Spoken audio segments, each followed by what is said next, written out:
or 2004. I don't know if currently the situation is different. Thank you. Please go ahead. Bonjour Madame Cagneté, Simon Chenot pour QI Info, l'école de journalisme de Strasbourg. Vous venez de dire à l'instant que pour lutter contre la désinformation, il faut la transparence des algorithmes. Comment on rend ça possible? Des algorithmes.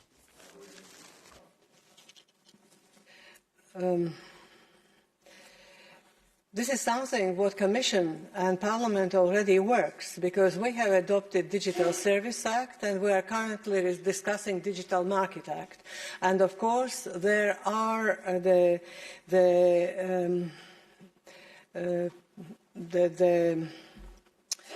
not premises, but preconditions. What access to those who are from scientific world and also from NGO and fact checkers, what success should be available for those persons to check how algorithms are working. Thank you. I can see that there is a question online from Politico. Please go ahead, push the speak button. Hi, I'm Klitsi Gujar from Politico. Sorry, I don't think my camera is on. I hope that's not a problem. The Commission and Council last week decided to ban RT and Sputnik in the EU to limit Russian state propaganda. Is that enough to limit disinformation from the Kremlin during this war against Ukraine? And if that's not, what sort of follow-up measures would you like to see?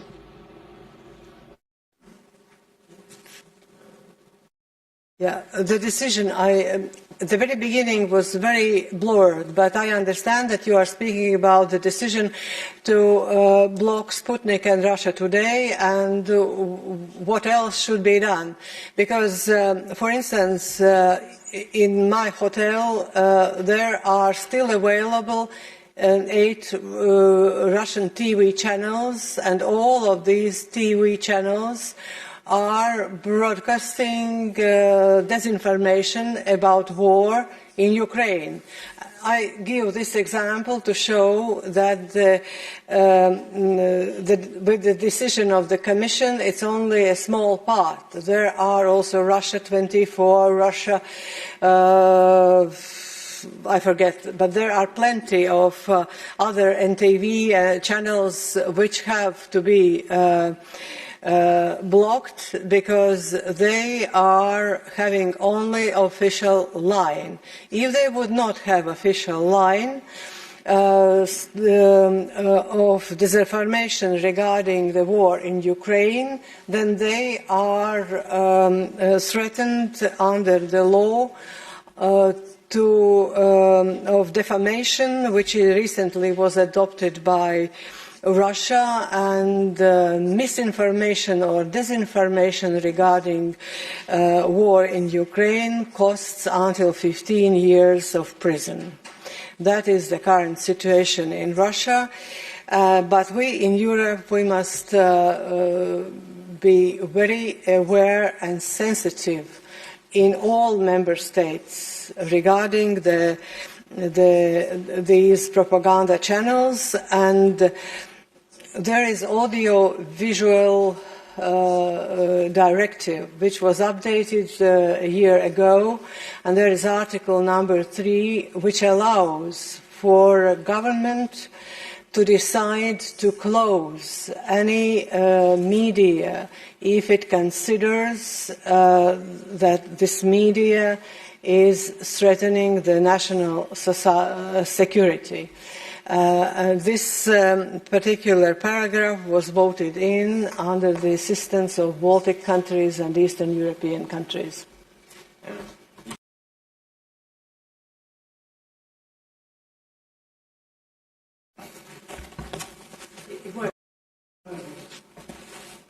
C'est bon là? Is it working now? Okay, if I may, let us precise something. I mean, we don't want to be a ministry of truth. And if people are sharing pro-Russian views even if we think they are dangerous, that's not the issue. If people want to believe that the Earth is flat, that's their constitutional right to believe that the Earth is flat. But if you have a foreign regime that is actually launching a campaign and using propaganda tools to make millions of Europeans believe that the Earth is flat, then it starts to be our problem. So it's not about good or bad opinions. It's about propaganda system and tools used for a campaign of disinformation. And our problem, and that's why we worked in this committee, is that we are always reacting to very high-level crises, yes? But we have the same issue with Chinese propaganda tools, for instance. We should have the same attitude, and not when they will invade Taiwan, if they will, but now. And we have the same issues coming from other authoritarian regimes. So really we call on the European institutions, first we welcome the steps taken since the invasion, but we call on them to implement the recommendations before we have a crisis to this kind of level with, for instance, the Chinese regime. I mean, let us be proactive in the defense of democracy for once. And this is why it's very good to have a strong immunity system when something horrible happens, but it's even better to proactively set up the defense system of our democratic world. Thank you. If I may add, I would like to add, because I understand that in your question I see the worry. What about the free?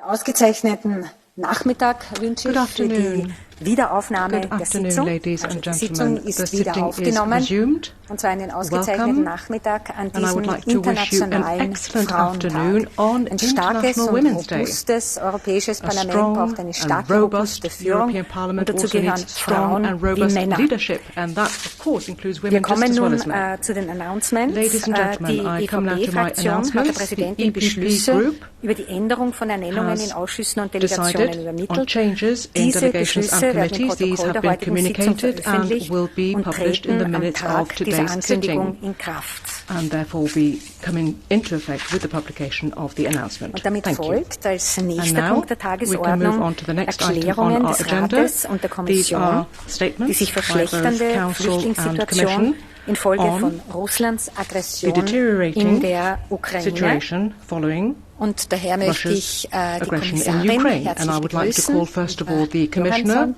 Welcome. und natürlich auch Ylva Johansson, welcome. unsere And of course, Vertreterin I would also des like to Rates, welcome des the representative of Council on this occasion, Ratsvorsitzes. representing the presidency of Council. Frau Welcome. Brigitte Klinkert. Mrs. Brigitte Klinkert. Wir beginnen mit Let us Frau therefore begin now Brigitte Klinkert. with Bitte Mrs. sehr. Klinkert. Brigitte Klinkert, you have the floor.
présidence a convoqué le dimanche 27 février un conseil extraordinaire des ministres de l'Intérieur. Il a été décidé de déclencher le dispositif intégré de l'Union européenne pour une réaction au niveau politique dans les situations de crise, d'inviter la Commission à activer la procédure de protection temporaire et de se prémunir au mieux contre les attaques hybrides. Nous, les Européens, avons tous le devoir d'accueillir des centaines de milliers d'Ukrainiens, principalement des femmes, des enfants et des personnes âgées qui se trouvent principalement en Pologne, Hongrie, Roumanie, Slovaquie et Moldavie, mais qui se dirigent aussi vers d'autres États membres. Une grande partie d'eux disposent d'un passeport biométrique et sont donc libres de voyager sur base du régime d'exemption de visa pour une période de 90 jours. Lors de la réunion du Conseil de jeudi dernier, les ministres de l'Intérieur se sont mis d'accord pour déclencher la protection temporaire qui s'applique à partir du 4 mars aux personnes qui ont fui la guerre en Ukraine. La décision concernant la protection temporaire marque un moment historique pour l'Union européenne. Elle constitue un signal fort de notre unité, de notre solidarité envers ceux qui sont touchés par l'atroce agression de la Russie contre l'Ukraine. Nous avons montré que nous sommes aux côtés de l'Ukraine et que nous sommes capables de travailler de manière extrêmement rapide et efficace afin de soutenir une protection et de fournir une protection à ceux qui en ont le plus besoin. Il est important de souligner que personne ne sera renvoyé de la frontière extérieure de l'Union européenne. Tous ceux qui fuient la guerre en Ukraine seront admis dans l'Union. L'objectif de cet octroi collectif de protection temporaire sur la base des normes uniformes est d'éviter des longues procédures d'asile pour ces personnes. La plupart des personnes en fuite de la guerre en Ukraine, arrivées aux frontières au cours des derniers jours de la crise, n'ont pas exprimé la volonté de demander l'asile.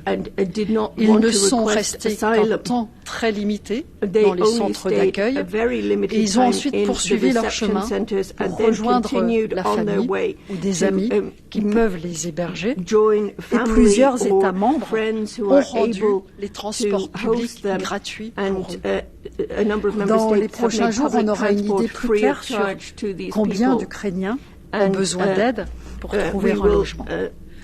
Tous les États membres ont des logements disponibles.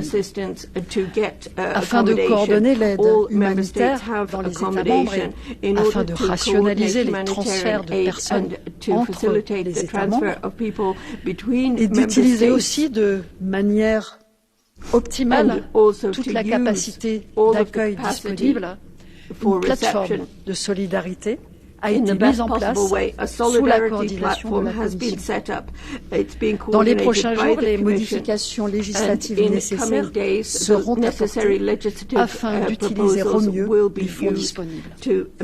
La présidence est aussi en contact direct avec les partenaires humanitaires présents sur le terrain afin de partager les informations et de mieux connaître les besoins sur le terrain.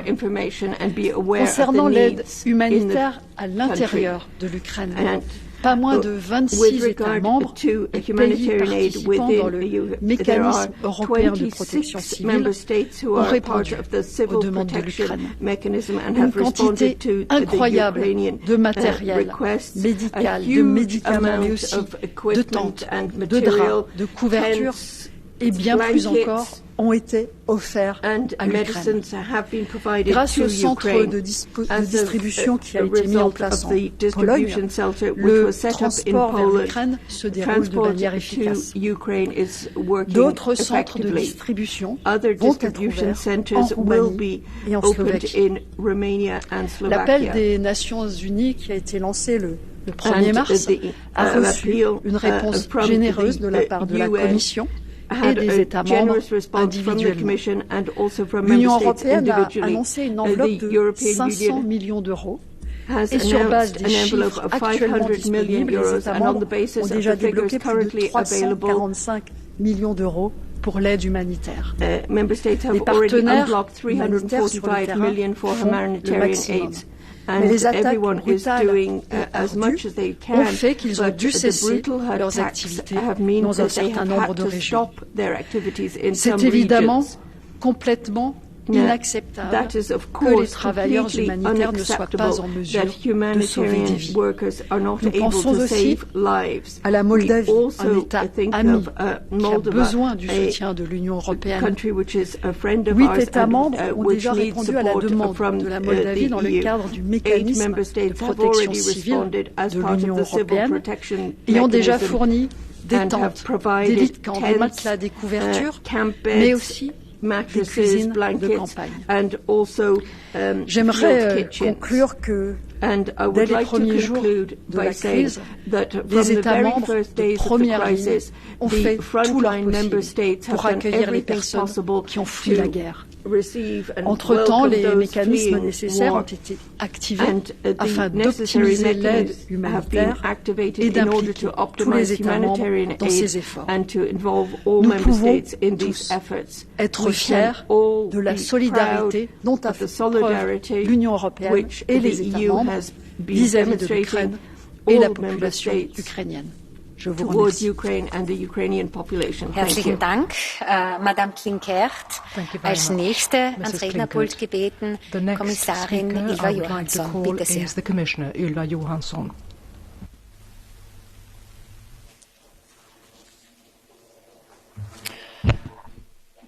Thank you, Madam President, dear Minister Brigitte Klinkert, honourable members. Today is the 8th of March, International Women's Day. So today I think of the young woman who, as Putin's rockets tried to kill her, gave birth to a new life in Kiev metro. Little baby Mia was born there. And I think of the 80,000 women in Ukraine who are going to give birth in the coming 3 months. I think of Julia, a young teacher. She first held a gun in her hands a few days ago. She cries, she's scared, but still she goes to fight. She says, I just want to live in our country. I think of the young woman in Poland at the Medyka border crossing, where 20,000 people crossed every day, pushing a pram with one hand, holding a toddler in the other, and a single backpack, all she has left. Like her, about 2 million people have come to the EU, fleeing Putin's war of aggression. Today, the Commission adopted a communication detailing the gravity of the situation, the action we are taking as a union, the long and difficult road ahead, and calling for unity and continued support for refugees and member states in need. Last week, I went to the EU border between Romania and Ukraine. I visited Slovakia and the border between Poland and Ukraine. I witnessed the most impressive solidarity I have ever seen. In Siret, at the Romanian border, I spoke to a woman. The first thing, or not only to many women, and the first thing they say is not how sad or scared they are, but how grateful they are to be welcomed with a bed and a meal. Women, children, the old and fragile, often moving onwards to stay with friends and families, or with kind strangers, taking them in. It's heartbreaking, but the welcome is heartwarming. At train stations in Poland, people stand with signs in their hands. I can take in 2 people. I can take in a family with children. Last week, I spoke with presidents, prime ministers, ministers, mayors, border guards, and civil society activists in these member states. I asked one volunteer in Romania, why are you here? And he just looked at me and said, because we're all human beings. And like him, volunteers, local communities, local authorities are racing to the challenge, opening their hearts and their homes, showing European values in action: unity, solidarity, humanity. It makes me proud of our European values. proud of being European. I see and I saw our member states handling the situation well, despite the very challenging circumstances. In Poland alone, arrivals numbered more than 140,000 only in one day yesterday. Member states and the EU are helping the Ukrainian authorities to reduce congestion on their side of the border. Member states have increased staff at the border and set up the first emergency responses, like temporary shelters. Last week, the Commission issued guidelines to Member States to ensure security checks and simplify and speed up border controls with Ukraine. As a Union, we are providing aid in face of a humanitarian catastrophe without end in sight. Causality is mounting by the day. Housing destroyed, water and electricity cut off, ambulances, aid workers caught in the crossfire. We directed more than €500 million, as was just mentioned by Mrs. Klinkert, from the EU budget for humanitarian support in and outside Ukraine. We provided €120 million in budget support to Ukraine, €1.2 billion in emergency loans, €85 million in humanitarian aid to cover food, water, medicine, basic needs, €5 million to cover refugees' basic needs in Moldova, as Moldova needs increasing support. Through the Union's civil protection mechanism, 26 member states and Norway are assisting Ukraine with supplies with a value well above €100 million. Slovakia and Poland have also asked for assistance through the mechanism. We are working with the United Nations, Red Cross, to make sure aid gets into Ukraine. And today, we call for the opening of humanitarian corridors so people fleeing war can leave and humanitarian aid can safely arrive. Last week, I also witnessed one of the most impressive European unity, when we united to condemn Putin's aggression and support Ukraine, and when the Council unanimously adopted the proposal to activate the Temporary Protection Directive. As you are well aware in this House, this directive is more than 20 years old. It has never been used before. Never. But now, you have called on us to activate it, but now we have done it. It's a unique and historic moment, and I think we should take pride in this moment.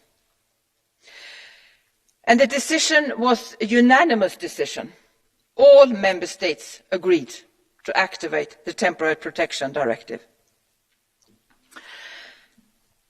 But we need to recognise the graveness of the hour, the magnitude of the challenge, and decide as one to do what is needed, to do what is right.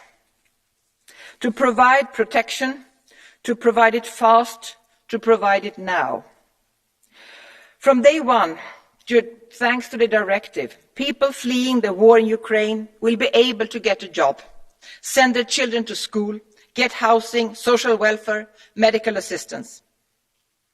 At one stroke of the pen, we scrapped a mountain of paperwork, supporting Ukrainians fleeing war and relieving member states' asylum systems.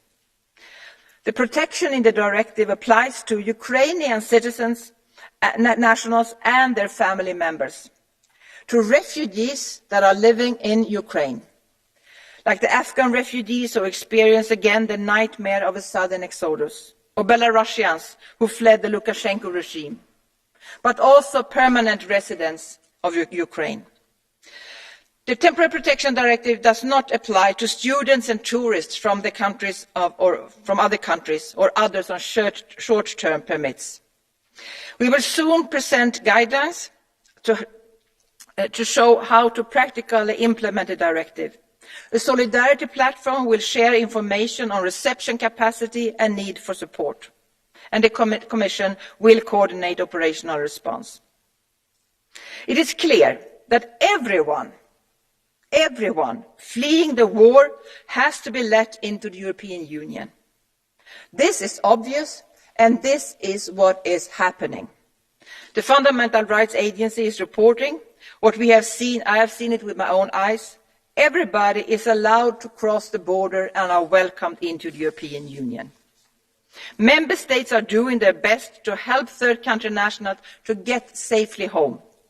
The reality is around 130,000 third country nationals have already entered the European Union from Ukraine, including thousands of Indians, Nigerians and Turkish nationals. Don't believe Putin's lies. If you are running away from Putin's war, you are welcome here in the European Union. About 2 million refugees have now entered the EU, as I said. And just to make a comparison, in 12 days we have received 2 million refugees, the same number as the European Union received during 2015 and 2016 together. In 12 days. Over 1 million in Poland, almost 500,000 in Romania, 170,000 in Hungary, 130,000 in Slovakia. Member states have done and are doing a remarkable job, setting up and now implementing contingency plans, opening new border crossing points and simplifying procedures. Local authorities are ensuring reception, medical assistance, working hand in hand with volunteers and NGOs. Many people quickly move on to friends and family, to member states with a large Ukrainian diaspora. Last week, around 8,000 Ukrainians applied for asylum, a fraction of the arrivals actually. But this situation might change rapidly as more people flee the country. The application so far has been mostly in Sweden and Romania. Romania has asked for operational support from the European Agency for Asylum, which can help with asylum procedures, with the reception and implementation of the Temporary Protection Directive. Other EU agencies are also supporting member states. A total of 2,600 Frontex officers could be deployed if needed. A further 165 Frontex officers are now deployed at the border, including with Moldova. A further 162 Frontex officers will be deployed to Romania. Apart from Estonia, no other member states have yet requested Frontex support. Consultations are ongoing about possible Frontex support to Moldova. Europol is also monitoring the situation and will send 2 officers to Slovakia to help with security checks. Preparations are ongoing for possible similar deployments to Hungary and Romania. Europol support to Moldova is also being assessed. Besides solidarity and unity, we need money. Money not only for reception rights right now, but also to help with education, jobs, housing, for integration in our societies. Today we propose, in another unprecedented decision, to give more flexibility to member states to use €420 million for our home affairs funds, unspent money from the previous MFF, allowing member states 1 more year to spend allocated funds. And flexibility to switch priorities so member states can commit more money to integration and to support people fleeing the war in Ukraine. In the same way, we will free up money on the cohesion funds, European Regional Development and the European Social Fund. And we will also propose today to make changes to our funding rules for the Asylum and Migration Fund for the current MFF, allowing member states, foundations and donors countries to provide extra funding to asylum and migration management. I count on you in this Parliament to adopt these proposals without delay. Time is short and the need is high. Friends, before I conclude, let me also raise one of my big concerns, and that is about the children. We don't know exactly how many children have arrived in the European Union, but what I could see with my eyes when I visited the borders, I should guess almost half of those 2 million could be children. These children need to go to school. These children need to have some kind of normality. It's urgent to support the children that have now come and fleeing from the war. But also to make sure that we can provide support for the most vulnerable children, the unaccompanied ones. You've seen the pictures, small children crossing the border alone with a small bag, without any parent. And unfortunately, in these situations, we also know that unaccompanied minors are very high risk of fall victims of criminals that would like to use them for different purposes, for trafficking, for example. We also have some reports of criminals taking orphans from orphanage in Ukraine, crossing the border, pretending that they are relatives to the child, and then use them for trafficking purposes. And you know, trafficking in human beings is the most profitable crime ever. If you traffic drugs or firearms or smugglers, you can sell them once. If you traffic children, you can sell them again and again and again and again. We are obliged to protect these children. And I must say, we have to do much more than we have done so far. Member states most affected are doing the utmost, but we need to support them. We need to support the children better than we have been able to do so far. They need our support.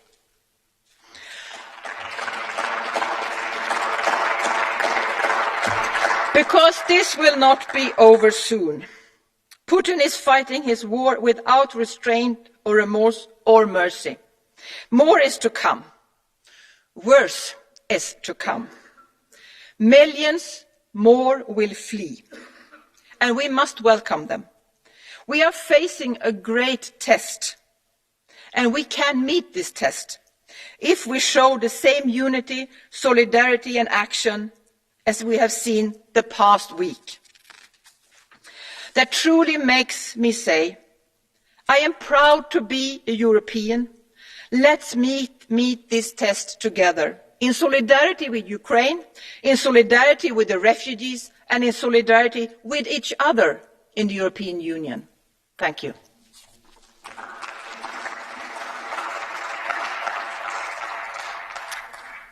Vielen Dank, Frau Kommissarin, für die eindringlichen Worte in dunklen Zeiten. Wir kommen damit jetzt zur Aussprache und bevor ich den ersten Redner das Wort erteile, möchte ich Sie alle daran erinnern, sich an die Redezeit zu halten. Wir haben eine sehr lange Liste der angemeldeten Rednerinnen und Redner und daher spreche ich das jetzt lieber schon im Vorhinein aus, um Ihnen dann nicht nachher das Wort entziehen zu müssen. Als erstes zu Wort gemeldet für die Fraktion der Europäischen Volkspartei ist der Abgeordnete Jeroen Lenaers. Bitte sehr, für 2 Minuten. Yes, thank you, Chair.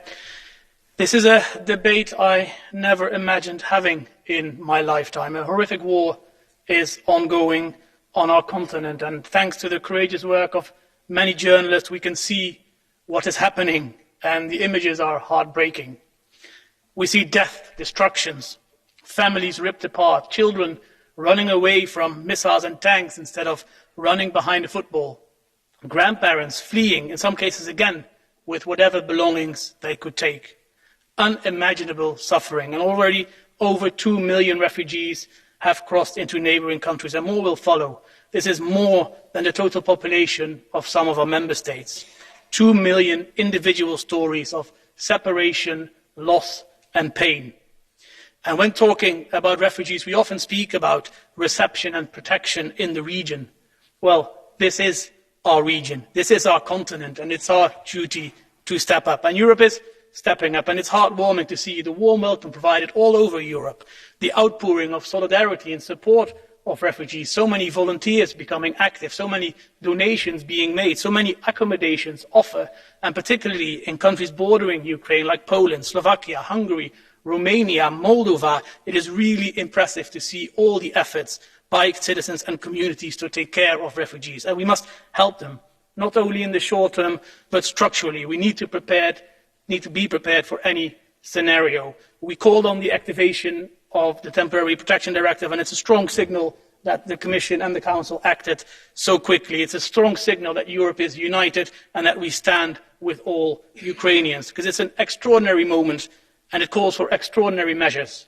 And our agencies should be deployed in the border to help in any way they can. And indeed, we should find the flexibility in our funding to help these member states take care of so many refugees. And you can count on the EPP to do whatever is necessary In the face of Putin's brutality, Europe must continue to show humanity. Thank you.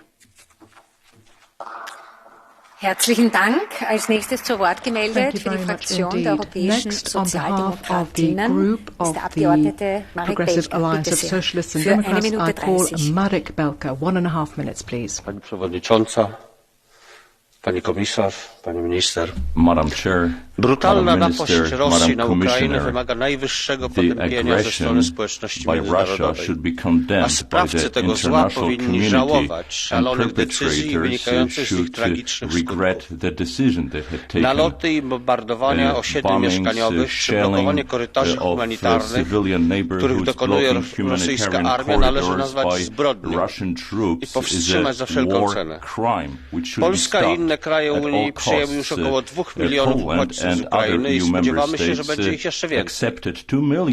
Należy pochwalić instytucje unijne i kraje członkowskie za szerokie otwarcie granic oraz pierwszy pakiet pomocy humanitarnej do Ukrainy.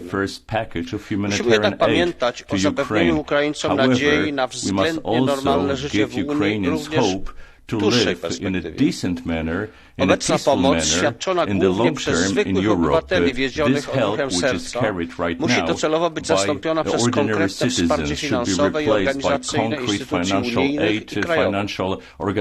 Programy pomocowe muszą być kierowane przede wszystkim do samorządów, które ponoszą już dziś największe koszty bezpośredniej pomocy. Sprawna legalizacja pobytu, miejsca pracy, opieka medyczna i dostęp do edukacji dla dzieci muszą zostać zorganizowane, aby zapewnić ukraińskim rodzinom spokój i namiastkę normalności po okrucieństwach wojny. W Polsce mówimy, że prawdziwych przyjaciół poznaje się w biedzie. Dziś przechodzimy największy test przyjaźni, wspólnoty z europejską Ukrainą. Dankeschön. Als nächstes zu Wort gemeldet für die Renew-Fraktion für 1 Minute 30 der Abgeordnete Petras Auštrevičius. Bitte sehr. Dankeschön. Madam Chair, Madam Commissioner, dear colleagues, Putin's war against Ukraine is first and foremost a war against civilians, against women, against children, against all the Ukrainian people. The barbaric actions of the Russian military, which qualify as war crimes, are destroying Ukrainian towns and villages, killing and injuring Ukrainians. There is no safe place in Ukraine today and no guarantee of security for the future to anyone. Ukrainian refugee flows are already exceeding 100,000 people a day. This number will continue to grow and will cover wider and wider areas of Ukraine. By end of this week, the refugee influx will exceed 2015-2016 scale at least by twice. Just a few days ago, together with my colleagues, members of European Parliament, I visited the Polish-Ukrainian border crossings and refugee reception centers. I commend the Polish side for the well-organized reception of refugees and the provision of assistance. However, I would like the Ukrainian refugees to feel EU solidarity, support, assistance and protection as well. We need to ensure the EU presence in every single border crossing and refugee reception center. Our solidarity must be translated into real aid action in real time. Slava Ukraini. Thank you. Dankeschön. Als nächste Sprecherin ersuche ich Frau Tineke Strick für die Fraktion der Grünen zum Rednerpult zu kommen, und zwar 3 Minuten haben Sie. You have 3 minutes speaking time. At our borders, Putin is putting the lives of millions of people at risk. His brutal invasion targets the citizens of Ukraine, violating international humanitarian law. And people are desperately seeking protection. It is unprecedented how quickly the number of refugees keeps growing. And the EU's response is unprecedented as well, with the activation of the Temporary Protection Directive. We applaud the Commission and Council for their swift and united response to give their full support to the refugees and their families. It will only work, however, if every member state is ready to host a substantial number of refugees. So let the weakest part of the directive, namely the voluntariness, not become the obstacle for an effective and humanitarian response. Coordination, funding and guidance by the Commission will be much needed. It is encouraging that the Council includes refugees who lived in Ukraine. But all people fleeing Ukraine must be safe. Referring third country nationals, even if they lived permanently in Ukraine, to their region of origin creates huge insecurities and risks. And in our views, this is unjustified. So please do not make any distinction. And this also goes for the border. We hear and see discrimination on skin color, ethnic background, gender and sexual identity. We need agencies and international organizations to ensure equal treatment and to take care for the vulnerable people. The heartening hospitality of citizens will not be sufficient with the rising numbers and vulnerabilities, and the Commissioner already also referred to the risk of trafficking for minors. Member states should therefore organize a safe route to hosting locations. And Zelensky was right when he called the transport of refugees to Belarus and Russia immoral, because who wants to find refuge in a country of your own invader? So we must help them, but also the Russian citizens under pressure to find protection in our countries. Chair, refugees from Ukraine deserve our unconditional support, no matter how long, no matter how many. But let me be very clear. Being forced to flee means the same misery, despair and fear wherever you are in the world. Let this war at our doorstep not distract us from the needs and rights of refugees from other countries. Do not believe politicians who make us believe that protection for the one means less protection for the other. If we equally share our global responsibility, we can offer every refugee the protection that she or he needs and deserves. Thank you. Dankeschön. Die nächste Sprecherin, Annalisa Tardino, für 2 Minuten für die ID-Fraktion. Bitte. For ID.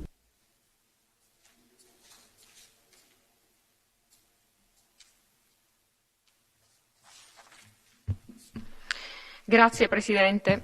Stampa, media, TV sono pieni di immagini che nessuno di noi avrebbe voluto vedere, come quella di un'intera famiglia stesa, disamine e coperta da stracci su un marciapiede poco fuori Kiev. Stazioni prese d'assalto, bambine e mamme in fuga, famiglie separate, un triste e inaccettabile ritorno al passato. Aiutare è un dovere e l'Europa tutta sta facendo la propria parte. L'attivazione del meccanismo della protezione temporanea, per quanto giuridicamente non condivisibile nella sua interezza, ci sta consentendo di accogliere ed aiutare i rifugiati veri, donne e bambini che scappano dalla guerra, mentre padri, figli e mariti rimangono con coraggio a difendere il proprio paese. Sono loro, lo ripetiamo da anni, a cui dobbiamo spalancare le porte, dando delle norme chiare, determinate, efficaci, anche chi per tante altre ragioni diverse dalla guerra vuole arrivare in Europa, ma sbarrandole fermamente ai trafficanti e ai delinquenti. Oggi più che mai è necessario dimostrare fermezza ai trafficanti di esseri umani per poter destinare le risorse a chi è davvero in situazione di bisogno e a quegli stati in prima linea, come l'Italia da decenni e come oggi la Polonia e l'Ungheria.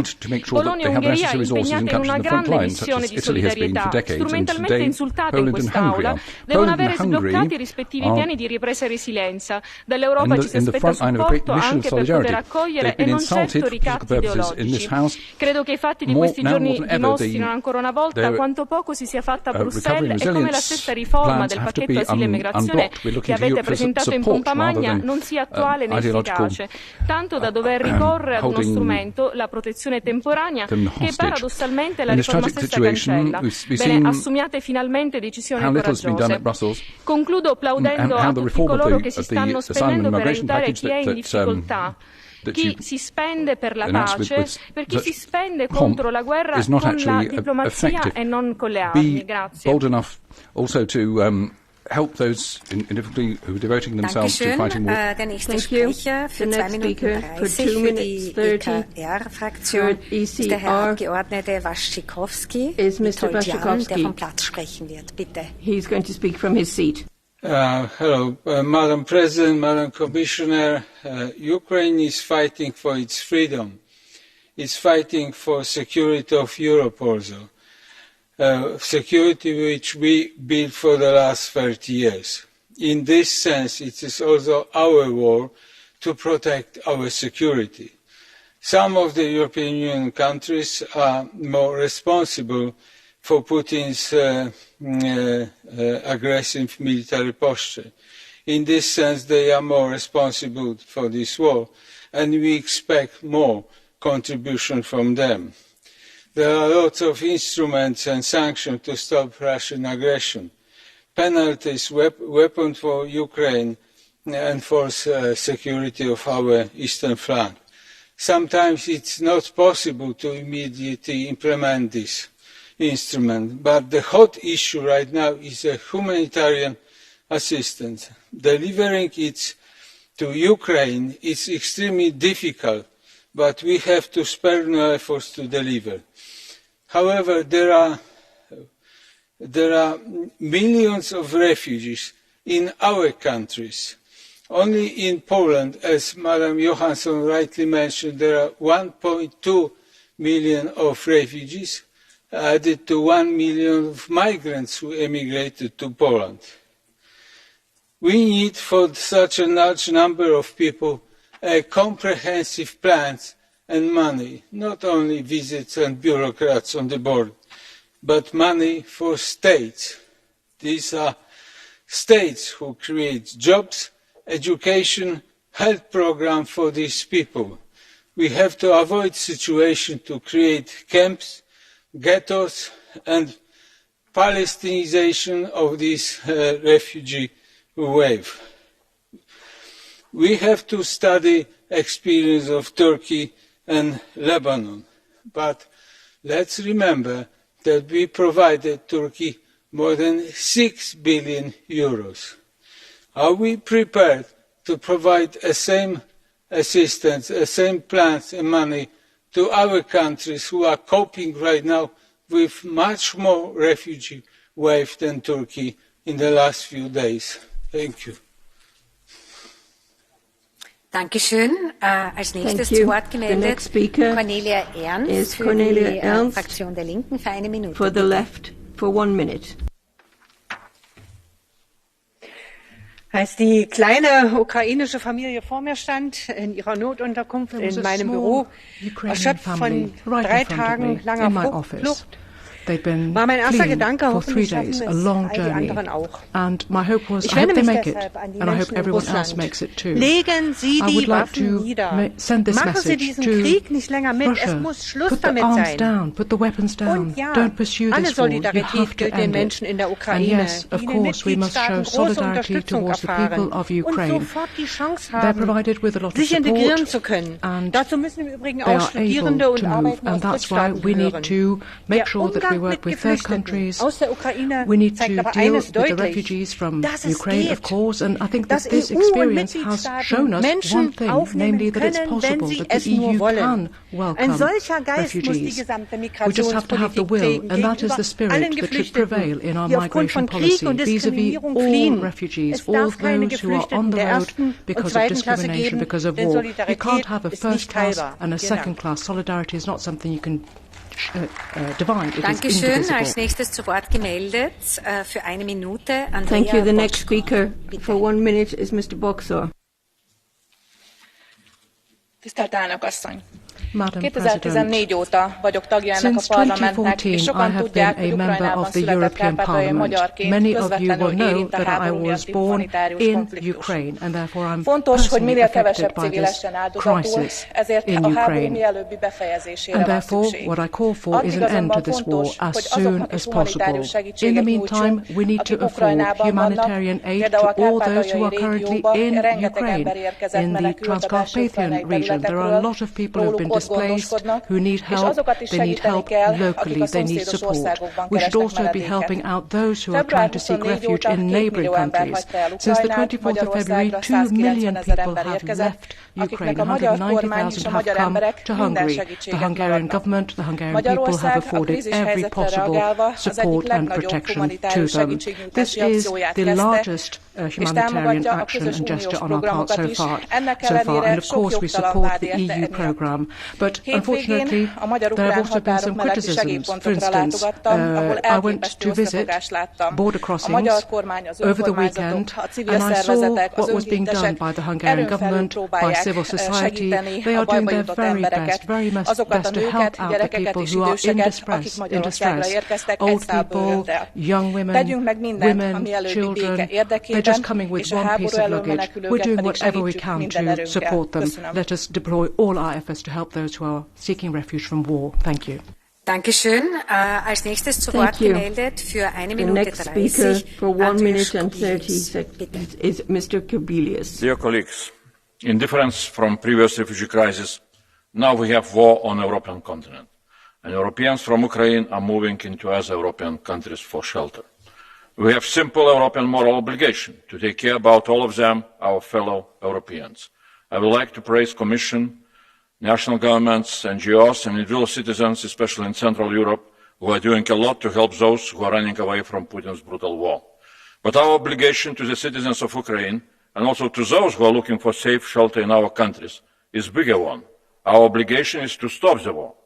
We cannot speak about solidarity with Ukrainians or refugees if we are not implementing full embargo on import of energy resources from Russia. Each day we are paying 600 million euros into the pocket of Putin. It covers purchase of 400 new Russian tanks per day. During all the days of war, Ukrainians managed to destroy less of Russian tanks than we are buying for Putin per one day. We need to declare that our sanctions on Russian economy will stay till the last Russian soldier will leave territory of Ukraine, not only Kherson or Chernobyl, but also Donetsk, Lugansk and Crimea. Putin and his surrounding in Kremlin need to understand that they lost this war and that here will be much less of suffering, not only in Ukraine, but also in Russia itself, if Putin will stop his criminal war immediately. And then we shall rebuild Ukraine. Refugees need to have a hope, and we need to deliver it. All of us, we are Ukrainians now, and Europeans. Slava Ukraini! Dankeschön. Thank you.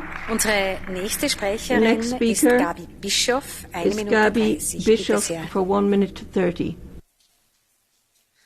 Danke, Frau Vorsitzende. Wir führen diese Debatte heute hier am 8. März. Das ist der Internationale Frauentag. Und eine Kernforderung seit über 100 Jahren ist Brot und Dosen für die Frauen. Wir sehen jetzt, dass wir über 2 Millionen überwiegend Frauen und Kinder haben, die bei uns Sicherheit suchen, die bei uns Schutz suchen. Und wir sehen in Europa wirklich eine Welle der Solidarität. Aber was wir eben auch feststellen können, und ich konnte mich in Berlin davon überzeugen, ich war letzte Woche in Budapest, die Stärke Europas in so einer Situation ist die aktive Zivilgesellschaft in Europa, die nicht lange diskutiert, die Ärmel hochgekrempelt hat und überall an den Bahnhöfen steht und den Menschen hilft. Regierungen alleine, Kommunen alleine hätten es nicht geschafft. Und ich finde, diese aktive Zivilgesellschaft verdient großes Lob, großen Applaus und große Unterstützung. Und vom Brot zu den Rosen. from bread to roses. We gave bread to the refugees and gave them a roof over their heads. But what the local authorities need, it will support. We're going to need school places, kindergarten places for these refugee children. And these local authorities will need support because if you go to these border regions, you see that these are the poorest regions. And so for that reason, we need a lot more solidarity. And we need to mobilize all of our resources so that at the end we can say we did it, not just at the beginning, but for the whole period. Thank you. Dankeschön. Als nächstes zu Wort gemeldet Sophia Intveld für 1 Minute 30. Intveld for 1 minute 30. Thank you, Madam Chair, Madam Commissioner, Madam Ministers. I would like to start by echoing the praise for the frontline states. That's Poland, Romania, Hungary and Slovakia, but of course also the non-EU countries like Moldova, because in their countries, citizens, civil society and local authorities are doing really an incredible job, and I take a deep bow to their humanity and commitment. So we welcome the EU support provided to those countries, and I would like to join the urgent call of the Commissioner for Frontex and EASO to be closely involved in the operation. We also strongly salute the activation of the TPD, but now we also have to take the next step. Europe has to move on from ad hoc solutions to a coherent, structural and common migration and asylum policy. Just as Europe will be stronger by achieving energy independence, we will be stronger with a common asylum and migration policy. And I therefore invite the Council to agree a roadmap with the European Parliament, a timetable for the swift adoption of the entire asylum and migration package. The warm welcome to the Ukrainian refugees is Europe at its best, colleagues. It is the cradle of human rights, a community of values. And Europe should also be a safe haven for those Russians fleeing the brutal Putin regime and the soldiers who refuse to fight his dirty war. But let's also not forget the other migrants, those who are still left dying on the borders of Europe, pushed back and beaten. Because Europe will offer safety to all people equally, because that's who we are. Thank you. Dankeschön. Als nächstes zu Wort gemeldet für 2 Minuten ist Diana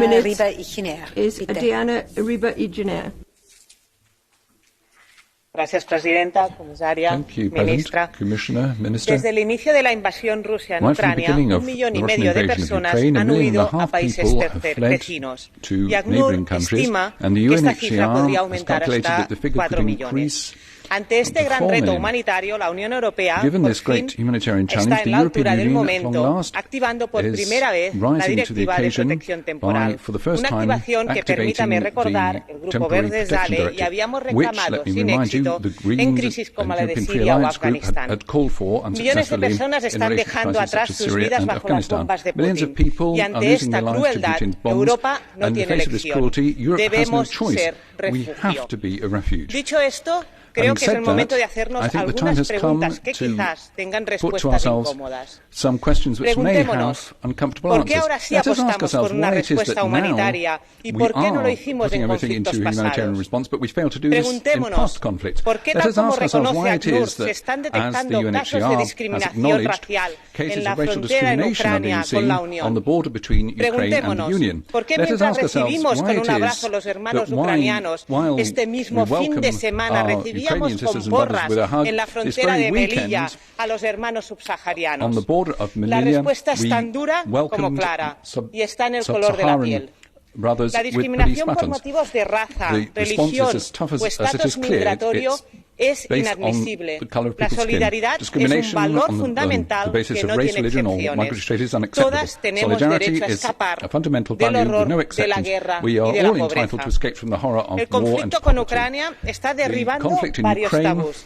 Aprovechemos este momento para avanzar hacia una política de asilo duradera que priorice la solidaridad y los derechos humanos, una política comunitaria que haga del refugio una de las grandes fortalezas de Europa. Muchas gracias. Thank you. Dankeschön. Als nächstes zu Wort gemeldet Jean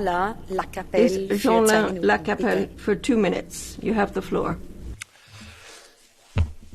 Madame la Présidente, chers collègues, certains prétendaient que grâce à l'Union européenne, la guerre n'existerait plus destinée à être classée dans les livres d'histoire, que l'Union européenne formerait le rempart diplomatique suffisamment crédible pour permettre une dissuasion ou pour sauvegarder la paix chez elle et chez ses voisins.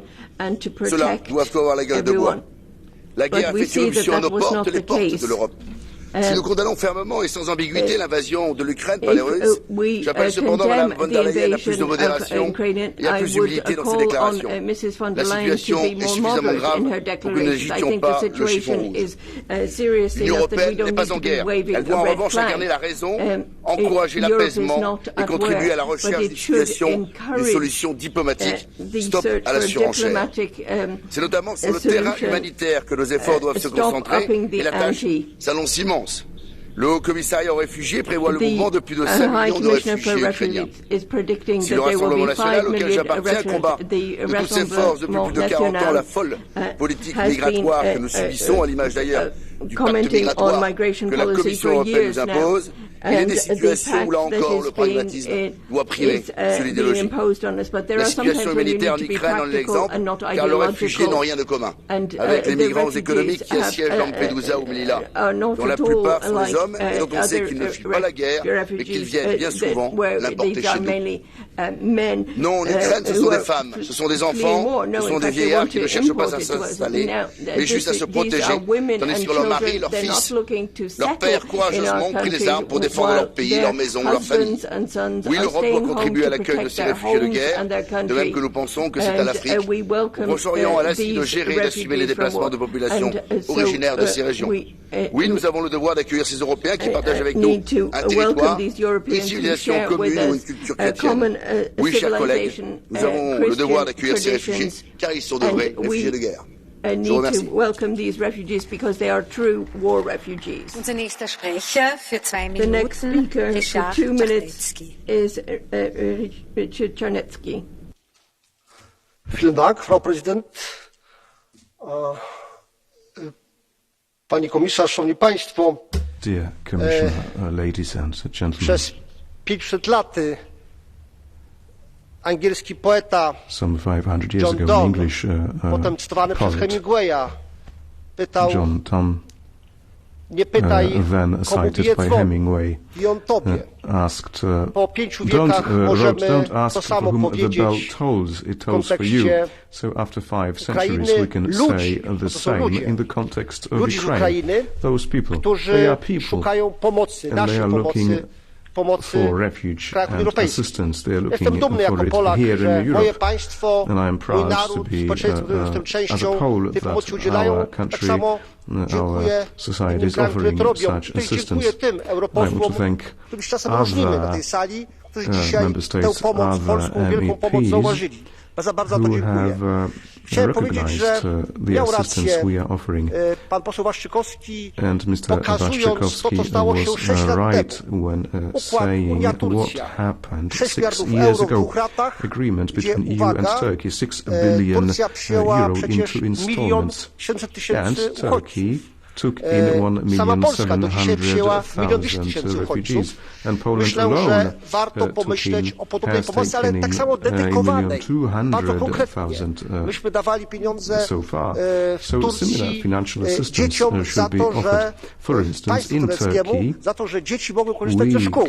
Myślę, że podobne instrumenty pomocy muszą być wobec krajów, które tę pomoc oferują dzisiaj i dla tych właśnie uchodźców. Chciałem powiedzieć, że dzisiaj mamy otwarte serca. Co będzie za 2 miesiące? Co będzie za pół roku? Kiedy liczba uchodźców przekroczy ponad 5 milionów. Obyśmy dzisiaj byli wtedy za pół roku tak samo otwarci sercami na dłoni, jak jesteśmy dzisiaj. Dziękuję bardzo.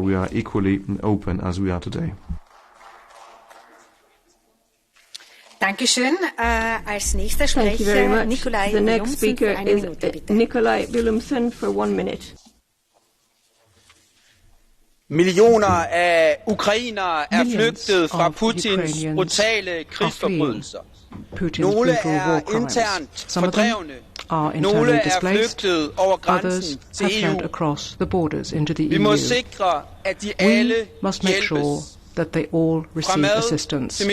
That goes from food to medicine. It goes from schooling to a roof over their heads. And this is not a task that we can simply delegate to the neighbouring countries alone.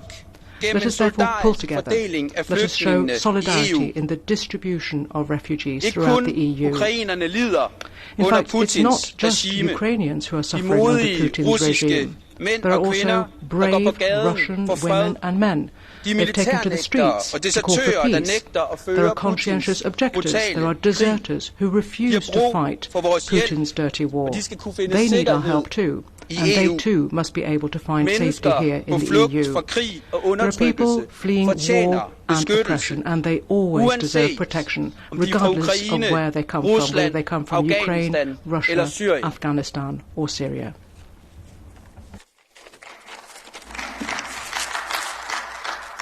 Dankeschön.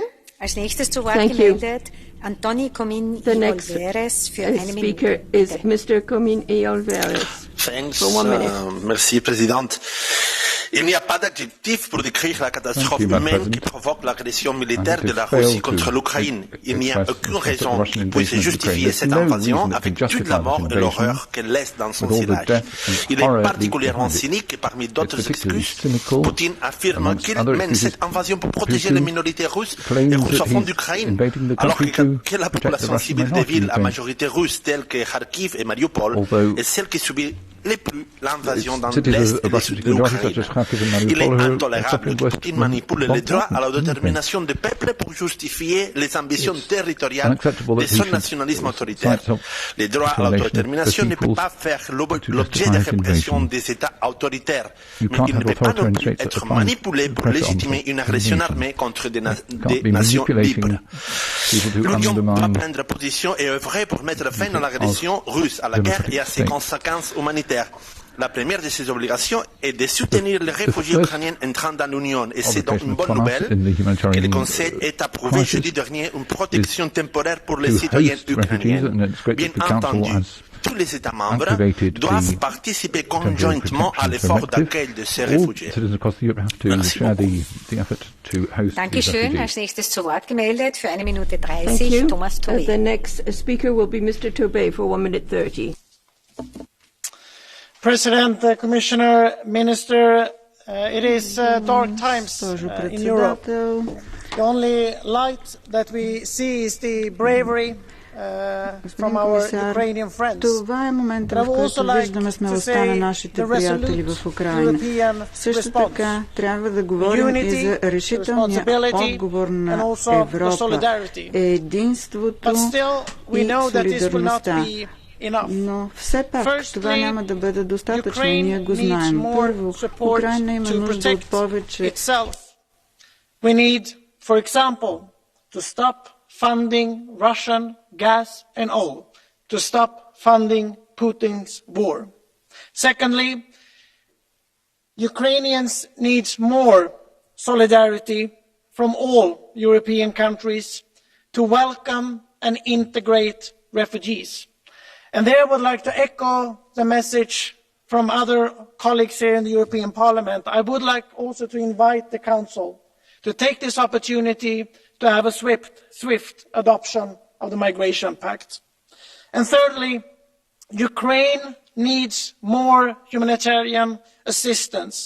Yes, we have mobilized a lot, but it is far from enough. And we need to establish safe humanitarian corridors that actually leads to Europe and not to Russia or Belarus. Slava Ukraini! Dankeschön. Als nächstes zu Wort gemeldet für 1 Minute 30 Simona Bonafé. Suur aitäh ja järgmine kõneleja. Grazie Presidente. Di fronte all'arrivo ai nostri confini di centinaia di migliaia di profughi ucraini, per lo più donne e bambini, a cui non è stato concesso nemmeno la possibilità di fuggire con corridoi umanitari dalla loro terra martoriata dall'artiglieria russa, l'Europa non si è voltata dall'altra parte, come ha fatto fin troppe volte, ma l'Europa ha mostrato il suo vero volto, il volto solidale, ha messo in pratica quei valori che i trattati hanno messo alla base del nostro stare insieme.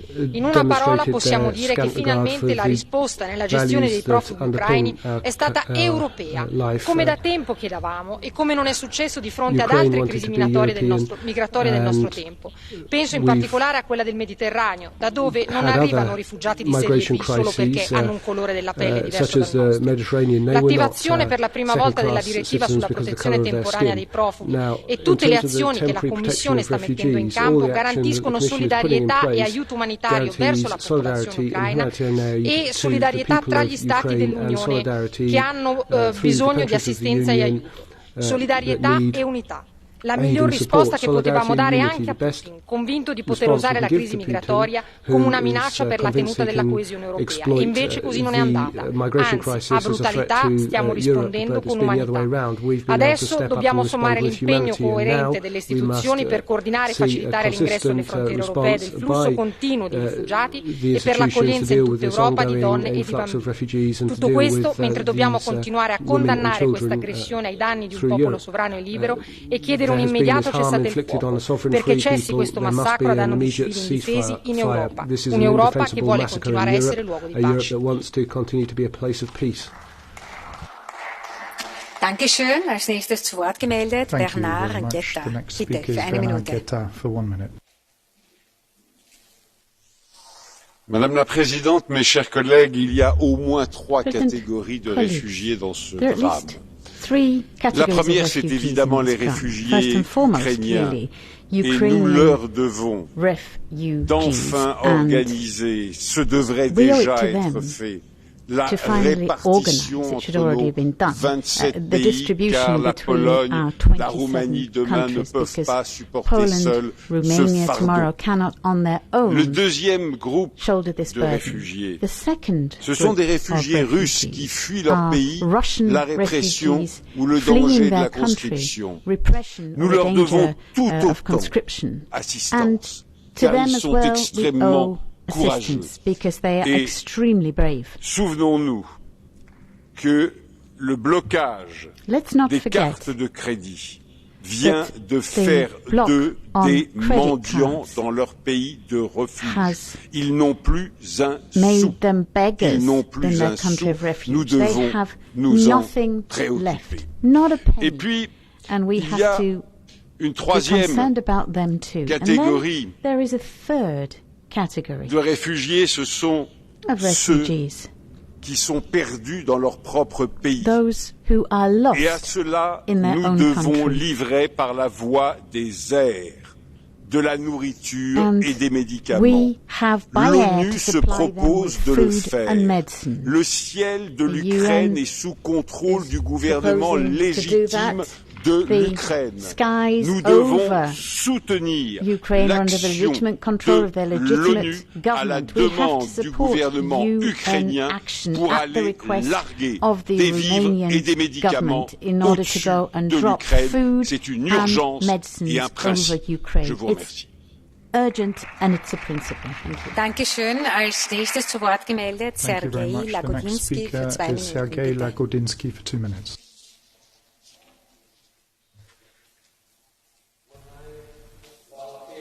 A large registration facility in Berlin-Reinickendorf last Sunday, I saw the scars of war. Those were people, but they looked like scars. I saw the eyes of young women and old babushka holding their grandchildren, looking lost in the cold and grateful for a cup of warm soup and a shelter in a container. Just 2 weeks ago, they had been happy. They were families, workers, teachers, lawyers. They had a life, a different life. It is instrumental that we help them to fight their way back to a life that is a little bit normal. I heard so many of them who were grateful that they could benefit from the temporary protection directive that will allow them to stay, live and work in safety.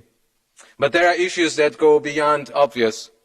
We must make sure that Russian and Belarusian citizens fleeing from Ukraine have also a chance to safety here. They had escaped from Lukashenko and Putin, and now Putin and Lukashenko are getting to them. They must also be safe in Europe. We must also remember about the new wave of Russian immigrants after TV Dost and Echo Moscow, a radio station, have been banned, and it has become impossible and penalized to talk truth about the war in Russia. Those waves of refugees are fleeing a country sliding to despotism. When I volunteered and I looked at those refugees, I felt sad and horrified, but I also felt proud. Proud that this time the European Union seems to be on the right, on the humane side of history. Let's continue helping and let's do it right. Vielen Dank. Als nächstes zu Wort gemeldet für 2 Minuten, Tom van den Driessen. Tom van den Driessen, you have the floor.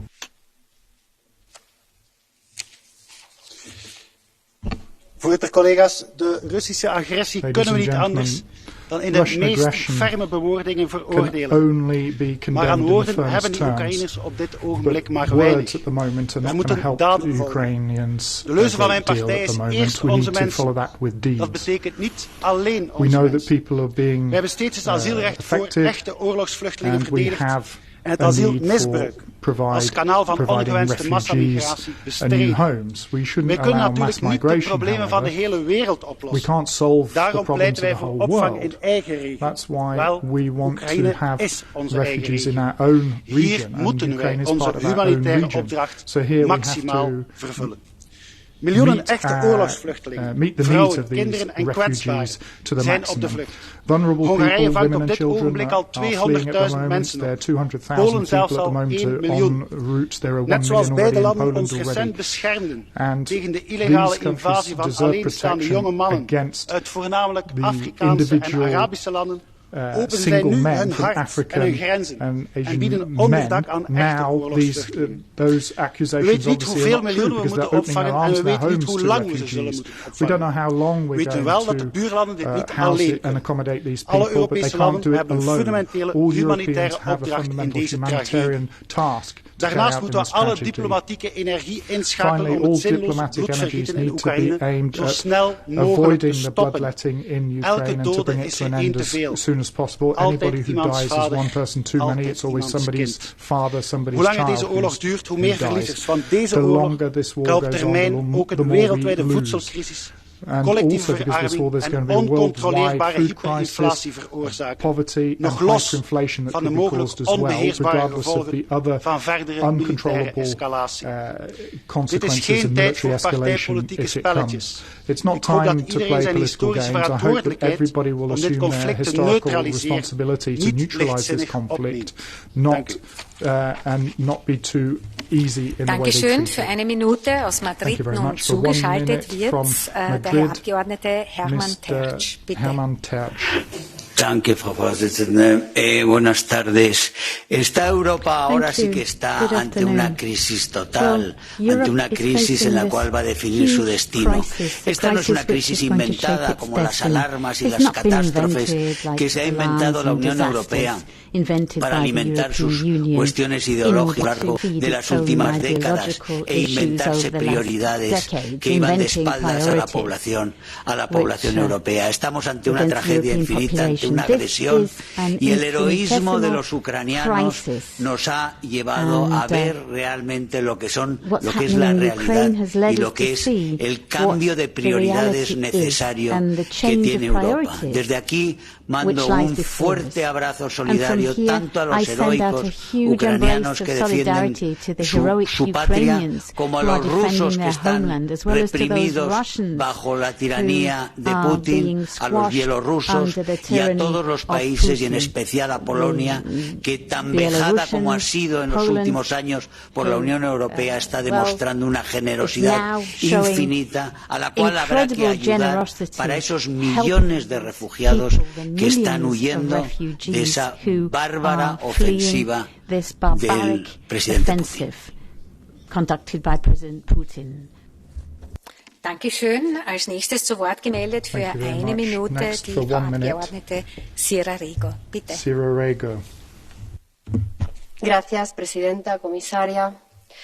Sin duda, este cambio de rumbo de la política de asilo de la UE es una buena noticia. Por primera vez, desde que se aprobó hace 20 años, se activa la Directiva de Protección Temporal que hoy nos permite acoger a las personas que huyen de la guerra en Ucrania. Esto demuestra que cuando hay voluntad política, Europa puede abrir vías legales y seguras y articular mecanismos de acogida digna para quienes lo necesitan. Y eso que en apenas 2 semanas hemos recibido más de 2 millones de refugiadas, más del doble que en todo 2015, y demuestra también que hay otro enfoque posible y necesario para el Pacto Europeo sobre Migración y Asilo, uno basado en el respeto a los derechos humanos. No obstante, lamentamos profundamente que el Consejo haya decidido no incluir en la protección directa a los residentes de larga duración y a otros residentes como los estudiantes africanos y de Oriente Medio. Recordemos que es imprescindible que la protección y el derecho a asilo no pueden estar limitados por el color de la piel o por el origen. Dankeschön. Als nächstes zu Wort gemeldet für eine Minute Laura Ferrara. Grazie Presidente. Non sono mai esistite guerre giuste o sbagliate. Ognuna porta il suo carico di morte e di dolore e anche in Ucraina si sta consumando una tragedia umanitaria sempre più grave. I dati dell'UNHCR destinati a salire non lasciano spazio a interpretazioni. Dal 24 febbraio più di 2 milioni di ucraini hanno lasciato il paese e solo in Polonia ne sono arrivati 1.200.000. Non possiamo dunque che applaudire l'attivazione della direttiva sulla protezione temporanea, perché ciò permetterà di agevolare l'assistenza alle persone in fuga, offrendo diritti immediati in materia di cioè ad alloggi, ai servizi sanitari, sociali e a mezzi di sussistenza. È importante che non ci siano poi discriminazioni nei confronti di chi, pur non essendo cittadino ucraino, fugge da quel paese e non può tornare nel proprio paese di origine. E poi è importante che particolare attenzione venga rivolta ai soggetti vulnerabili e ai minori, soprattutto quelli non accompagnati, per assicurare tutela legale e accesso all'istruzione. La sfida che ancora una volta dovrà affrontare la macchina della solidarietà sarà vinta se ogni Stato membro farà la sua parte. Dankeschön. Als nächstes zu Wort gemeldet für eine Minute 30 Michaela Šodrová. Kolegyně a kolegové, vážená paní komisařko, paní ministryně, čelíme situaci, kterou nikdo z nás neumí představit a která probíhá v přímém přenosu před našima očima. Do Evropy přichází další uprchlíci. Evropská unie podepsala, Ukrajina podepsala vstup do Evropské unie svojí vlastní krví a platí za to lidskými životy. Já se neobávám o uprchlíky, kteří už jsou na území Evropské unie. Ten mechanismus dočasné ochrany je, myslím, velmi funkční. Ukazuje to, že pomáhá k rychlému ubytování, integraci. A chci tady zmínit to, co zde ještě nezaznělo, že mezi těmi zeměmi, které opravdu velmi pomáhají, také Česká republika. Na našem území přes 100 000 uprchlíků, které vítáme jako naše spoluobčany, protože mají zde příbuzné. Dokonce se mi ozývají rodiny, které by chtěly přijmout děti bez doprovodu i do pěstounské péče. Zkrátka Česká republika je maximálně připravená pomoci. Ale my jsme také dnes slyšeli projev prezidenta Zelenského, který žádá o další pomoc, protože zde máme uprchlíky, kteří jsou vnitřně uvězněni ve městech, potřebují humanitární pomoc, potřebují humanitární koridory, aby se mohli zachránit, zmrznou, nemají jídlo, Děti umírají do konce žízní dehydratací. Je to situace, která Evropská unie nemůže pozorovat dál jen tak. Musíme pomoci vytvořit tyto humanitární koridory, musíme pomoci dalšími sankcemi, bude-li třeba i další vojenskou pomoci. Evropská unie stojí po boku Ukrajiny, jejich svoboda je naše svoboda. Děkuji. Union needs to stand by Ukraine. Their freedom is our freedom. Thank you. Danke schön. Als nächstes zu Wort gemeldet für eine Minute Birgit Sippel. Bitte sehr.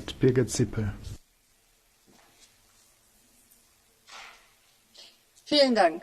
Unsere Antwort auf Putins Krieg sind Einigkeit und weitreichende Sanktionen. Zugleich müssen wir den Menschen, die vor der russischen Aggression aus der Ukraine fliehen, helfen. Flüchtlinge brauchen Sicherheit und Stabilität. Jetzt ist der gemeinsame Beschluss zum temporären Schutz die richtige Grundlage. Dabei muss die große Solidarität, die Hilfsbereitschaft, die wir überall von Zivilgesellschaft, Städten und Gemeinden sehen, Leitbild sein bei der nationalen Umsetzung der Ratsentscheidung. Was bedeutet das?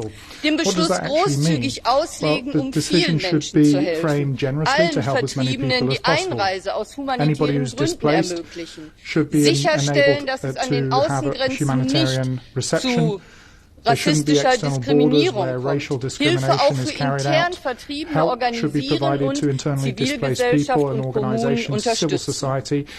Dieser Beschluss ist ein erster Schritt, dieser Herausforderung gemeinsam zu begegnen. Weitere müssen jetzt folgen. Vielen Dank. Dankeschön. Als nächstes zu Wort gemeldet Fabienne Keller. Bitte sehr. Madame la Présidente, Madame la Ministre, chère Brigitte Klinkert, Madame la Commissaire, chère Ylva Johansson. En ce jour du 8 mars, je voudrais m'adresser aux femmes et aux jeunes filles ukrainiennes qui font preuve d'une bravoure remarquable, qu'elles soient réfugiées ou en soutien de leur peuple dans les pays européens. Les pensées vont bien sûr aussi au peuple ukrainien dans son ensemble. Le nombre de réfugiés qui arrivent dans l'Union européenne est sans précédent depuis la Seconde Guerre mondiale. L'activation de la protection temporaire est une avancée forte et je la salue, Madame la Commissaire. Mais nous pouvons faire plus pour l'accueil d'urgence et éviter les longues files d'attente au point d'entrée dans l'Union, des femmes, des enfants, des personnes âgées, des vulnérables attendent 2-3 jours. Dans certaines zones aux postes frontières, c'est inacceptable.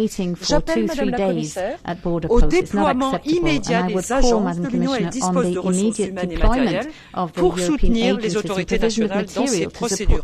En particulier, je propose de déployer pour la première fois la réserve de 500 experts d'asile nationaux, peut-être 200 ou 300, mais en tout cas un certain nombre, de la nouvelle agence européenne pour l'asile. Soyons citoyens européens au rendez-vous de ce défi. Soyons solidaires et exemplaires. Je vous remercie. Let's show solidarity and let's set the example. Dankeschön. Als nächstes zu Wort gemeldet Damien Carême für eine Minute. Bitte sehr.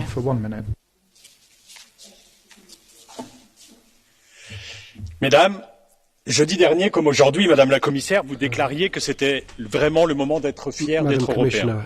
Évidemment, je me réjouis et vous félicite que l'Union européenne ait trouvé un accord pour déclencher la directive protection temporaire de 2001 et accueillir dignement celles et ceux qui fuient cette guerre terrible en Ukraine.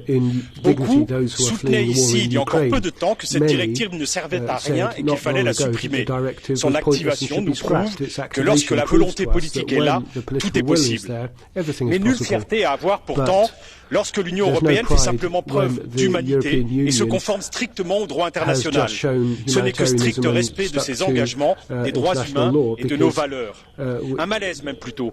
À voir que déclencher cette directive peut être si simple et si rapide quand on nous disait que c'était trop compliqué pour les exilés syriens ou afghans. Un malaise profond même à entendre nos dirigeants prôner l'accueil de cette immigration de grande qualité, européenne de culture, quand en août dernier, il nous fallait nous protéger contre les flux migratoires irréguliers importants en provenance d'Afghanistan ou encore face aux témoignages de discrimination subis par les étudiants africains et les exilés aux frontières européennes. discrimination faced by Africans at European borders. So Au-delà de la directive, nous aurons redéfini notre politique européenne en matière d'asile et d'immigration à la hauteur de nos valeurs pour protéger et accueillir dignement tous les exilés. Nos responsabilités en termes d'accueil et de protection ne s'arrêtent pas au conflit ukrainien. Là, et seulement là, la fierté l'emportera sur le malaise. Only when we've dealt with that will pride win out over unease. Als nächstes zu Wort gemeldet für 2 Minuten, Thank you very much. Nikolaus Next for 2 Fest. minutes, Nikolaus Fest. Ja, vielen Dank, Frau Präsidentin, Frau Johansson. Frau Klinkert, Sie hatten gesagt, die EU hätte schnell und effektiv gehandelt. Naja, sozusagen eine Richtlinie in Kraft setzen ist nicht gerade, was man unter schnell und effektiv handeln versteht. Schnell und effektiv gehandelt haben die Polen, die Rumänen, die Slowakei und vor allem auch Ungarn oder auch Ungarn, und zwar ohne die EU im Einzelnen zu fragen. Vor allem die Polen und die Ungarn waren bis gestern allerdings noch für die EU die kalten Rassisten, die angeblich kein Herz für Flüchtlinge hätten. Nun hat allein Polen 1,2 Millionen Flüchtlinge aufgenommen. Würden die USA so etwas Ähnliches tun, wären sie jetzt ungefähr bei 8 Millionen.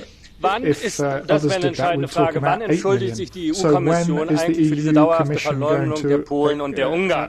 Irgendwann wird es ja jetzt mal Zeit. Richtig ist, ja, die Polen, Ungarn, Slowaken und Rumänen nehmen vor allem Frauen und Kinder auf. Die ukrainischen Männer verteidigen nämlich ihr Land. Und die ukrainischen Frauen und Kinder wollen auch gar kein langes Asyl. Meistens suchen sie nach Verwandten oder Freunden, bei denen sie unterkriechen können. Und sie wollen also auch keine staatlichen Leistungen. Und das, sehr verehrte Frau Johansson, ist ein fundamentaler Unterschied zu den sonstigen, vor allem den afrikanischen Migranten. Die sind meistens keine Flüchtlinge. Wer durch 30 friedliche Länder zieht, ist kein Flüchtling mehr, sondern es sind Sozialmigranten, die in die Sozialsysteme einwandern wollen. Und die wollen Länder wie Polen und Ungarn nicht und auch nicht die meisten anderen Länder. Die einzigen, die wollen, sind, glaube ich, Sie und die EU-Kommission. Diese Migranten blockieren jetzt leider in vielen Ländern die Aufnahmekapazitäten, besonders auch in Deutschland, auch in meiner Heimatstadt Berlin. Ja, Berlin muss jetzt neue Räumlichkeiten schaffen, findet sie aber nicht. Und warum ist das der Fall? Wegen Ihrer, Frau Johansson, verfehlten, irren realitätsblinden Migrationspolitik. Daher mein Appell, hören Sie erstens mal auf mit der Verleumdung von Polen und Ungarn, hören Sie zweitens auf mit Ihrer unseligen Migrationspolitik und drittens, Frau Johansson, hören Sie am besten auch selber auf. Das wäre hier für das Haus am besten. Vielen Dank. Als nächstes zu Wort gemeldet ist der Herr Abgeordnete, und zwar für 1 Minute, Barrena Arsa Fernando. Bitte. Fernando. Bardzo dziękuję. W obecnej sytuacji zagrożenia naturalnym jest, że schronienia w Polsce szukają nie tylko obywatele Ukrainy, ale także licznie legalnie przebywający w Ukrainie obywatele praktycznie wszystkich państw świata, w tym studenci z Afryki, Bliskiego Wschodu, Azji, ale również Białorusi czy Rosji. Warto pamiętać, że jednym z najważniejszych narzędzi wykorzystywanych przez Rosję w trakcie agresji na Ukrainę jest manipulacja informacji. Polska jest otwarta na pomoc uchodźcom wszystkich narodowości, podkreślam, wszystkich narodowości, a doniesienia o dyskryminacyjnym traktowaniu przez polskie służby obywateli niektórych państw były weryfikowane na miejscu przez dyplomatów tych krajów i okazywały się fake newsami. W opinii przedstawicieli licznych krajów afrykańskich, w tym szefów placówek dyplomatycznych wspomagających swoich obywateli na granicy, wskazuje się na doskonałą pracę, profesjonalizm, poświęcenie polskich służb i Polaków zaangażowanych w niesienie pomocy uchodźcom. Przykładem mogą być podziękowania otrzymywane od przedstawicieli Angolii, Azerbejdżanu, Belgii, Egiptu, Iranu, Izraela, Kenii, Maroka, RPA, Sierra Leone, Jamajki, Syrii, Tanzanii czy Zambii. Dlatego mam gorącą prośbę do tych wszystkich z Państwa, którzy z tego miejsca powielają rosyjskie kłamstwa. Don't be putting useful idiots. Dziękuję uprzejmie. Danke, Herr Abgeordneter Joachim Stanislav Bruczynski, der nun gesprochen hat. Jetzt allerdings hat der Herr Abgeordnete Barrena Arsa Fernando das Wort. Bitte. Fernando, you have the floor. Gracias, presidenta. Señorías, Los más de 2 millones de refugiados que han huido de Ucrania hasta la fecha necesitan nuestra ayuda y por eso damos la bienvenida a la Directiva de Protección Temporal que da acceso a la residencia, a la educación y al mercado laboral de la Unión tal y como llevábamos viviendo desde el 2015. Esto refleja que cuando hay voluntad política, la Unión Europea es un lugar abierto a la gente que huye de la guerra y la persecución. En estos 13 días hemos acogido más refugiados que en la crisis migratoria del 2015. Hay una forma, por lo tanto, más humana de proceder que la del Pacto de Migración y Asilo de la Comisión Europea, que se limita a organizar devoluciones y reducir los derechos de quien finalmente llega a la Unión. Todos los solicitantes de asilo y sus derechos fundamentales deben ser respetados de igual manera independientemente de su nacionalidad y país de origen, vengan de Ucrania o de Siria o de Afganistán, sean vecinos o no, sean cristianos o no, sean blancos o no, son personas que huyen de la guerra y del horror. Yo soy vasco de la nación que sufrió el bombardeo de Guernica y somos un país de acogida y en contra de la guerra, volcado siempre en la acogida de las personas refugiadas, siempre. Y por eso denunciamos la hipocresía de Polonia, que hace 2 meses cerró su frontera con Bielorrusia a refugiados afganos e iraquíes y los dejó morir de frío, mientras ahora sí, con buen criterio hay que subrayar, acoge a los refugiados ucranianos. Es una actuación hipócrita y racista, no propia de un Estado europeo. Muchas gracias. Dankeschön, aber ein Dankeschön gilt vor allem auch den Dolmetschern, die diese sehr schnell gesprochenen Worte so bravourös übersetzt haben. Als nächstes zu Wort gemeldet ist der Herr Abgeordnete Marton Njöngyösi für 1 Minute. Danke, Frau Präsidentin. Colleagues, shortly after the Russian aggression against the Ukraine, it became clear that Putin miscalculated himself. His nightmare has come true in at least 3 areas. A multi-ethnic, young and fragile Ukraine united in defiance against the Russian aggression and emerged as a strong nation-state. A factious EU that was long ridiculed for not being able to speak a single voice on any foreign policy-related issue, united in defiance against the Russian aggressor. An EU that just weeks ago seemed desperately dependent on Russian energy, cut itself loose from Russian energy and united in record time to impose sanctions on the Russian aggressor. Colleagues, we must move forward in our support for the Ukraine, impose harsher sanctions against Russia if necessary, step up diplomatic efforts to achieve ceasefire and peace, and learn from our mistakes, discard with unanimity in the Council for good on foreign policy-related issues, and create, finally, a common European army. Thank you. Dankeschön. Als nächstes zu Wort gemeldet ist der Herr Abgeordnete Siegfried Mureşan für 1 Minute 30. Bitte sehr. Danke, Frau Präsidentin. Thank you. Commissioner, thank you very much for all the initiatives which you undertook in recent weeks, including the visit to my home country, to Romania, to the border, and all of the support that you and the European Commission are providing to Ukrainian people in need, but also to local authorities, to volunteers, to NGOs, to governments who are trying to help Ukrainian people in need. Dear colleagues, now we need to make the European Union visible. People in our home countries, people in host communities need to see that the European Union stands by their side and helps. I am particularly grateful that we are having this debate today, especially on the situation of refugees. Because yes, the war in Ukraine has many implications, but people first. We need to talk about refugees. We need to find solutions for them. It is women and children who are waiting for hours in cold, in bad weather conditions to enter the European Union, to exit Ukraine safely. We need to provide all we can in terms of support immediately. We need to understand that this is the beginning, it is not the end. We need to put in place good infrastructure, good structures which can care for the people for months if needed. Then, very important, we need to start preparing schooling for children. We know from the previous migration and refugee crisis that it takes months to organize teachers, books and proper conditions for children to learn in schools. This is essential. Only an educated child has a chance to find a job and to reduce the risk of radicalization in the end. Likewise, we have to address the food implications in Ukraine, but also in neighboring countries. And we also have to make sure that wounded Ukrainian citizens receive proper protection, including in EU member states if needed. Treatment in EU member states for wounded Ukrainian citizens is a humanitarian aid. We should provide that. Thank you very much. Dankeschön. Als nächstes zu Wort gemeldet ist Tonino Thank you very much. Piccola. The next speaker Bitte sehr, is für eine Tonino Minute. Pizzola for 1 minute.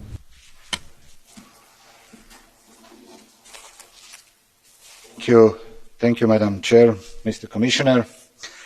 Each new day of Russian invasion brings more suffering to Ukrainians. Humanitarian situation is deteriorating. Almost 2 million people, mostly women and children, have left the country, but expectations are even more grim. I would like, from Croatian war experience, to point out that internally displaced people within Ukraine, who are not included in these statistics, also need protection and assistance.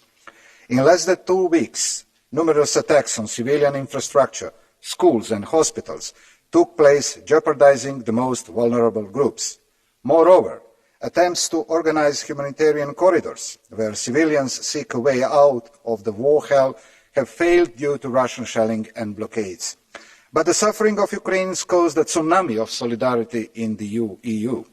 The activation of temporary protection directive hopefully can turn the tide. It may eventually create momentum to be used for long-awaited adoption of Asylum and Migration Pact. Thank you. Paldies. Nākamais vārds Thun un Hohenstein. Thank you, Chair. The next speaker is Rosa Thun and Hohenstein for 1 minute. There you go. When I was leaving for Strasbourg, I left at home with my mother and with my husband 11 Ukrainian refugees, mothers and children. They speak Russian, they are from eastern Ukraine, and they are bombarded by Russians. They are traumatized, they are tired. They believe that they can return home or to what was their home in a few weeks. And there are more and more and more refugees coming. They asked me to thank you all, and via you to the citizens of Europe, for your support, solidarity and involvement. I believe and I do hope that more and more people will understand that there are no better and worse wars, better and worse refugees. I am thinking here about those who are dying in the cold forests at the Belarusian-Polish border. We must not forget them now as we think about crimes that Putin commits in Ukraine. We have shown our unity and potential in these last days. I trust that we can do more and that we shall do more to save lives and guarantee peace. Thank you very much. Paldies. Nākamais vārds. Thank you. The next speaker on the list is Terry Reintke for 1 minute. You have the floor. Dear colleagues, yesterday I arrived at the main station in Berlin, and when I walked up the stairs, just like in so many other places in Europe right now, I could already see the stalls, the info desk, and the many, many volunteers in their neon vests who were welcoming refugees there. And I could see the people, many of them loaded with bags, a lot of children indeed, who had arrived, with tired faces, exhausted from a long journey, anxious and worried. And I thought to myself, is it not that in these tired and exhausted faces, we can actually see the meaning of this union? In these faces, and I want to see it very clearly, no matter whether their skin is white, brown or black, no matter whether their gender actually matches the markers in their documents. In these faces, the promises of this union are reflected.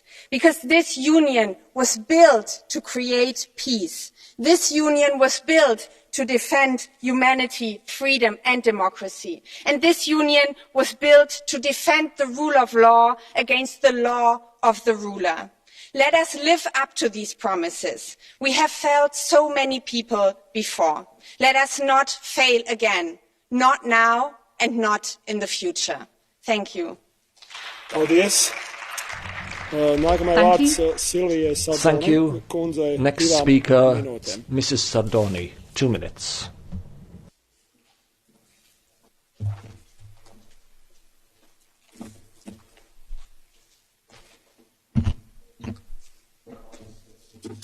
La fuga di milioni di donne, bambini e anziani dall'Ucraina è un dramma che merita il massimo impegno da parte dell'Europa.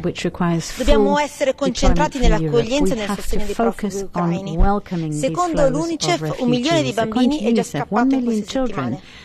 Penso alle immagini commoventi di solidarietà e accoglienza in Polonia e Ungheria. Sono nazioni che la sinistra qui ha insultato per mesi e che sono stati definiti fascisti e razzisti perché i loro governi si oppongono all'immigrazione clandestina.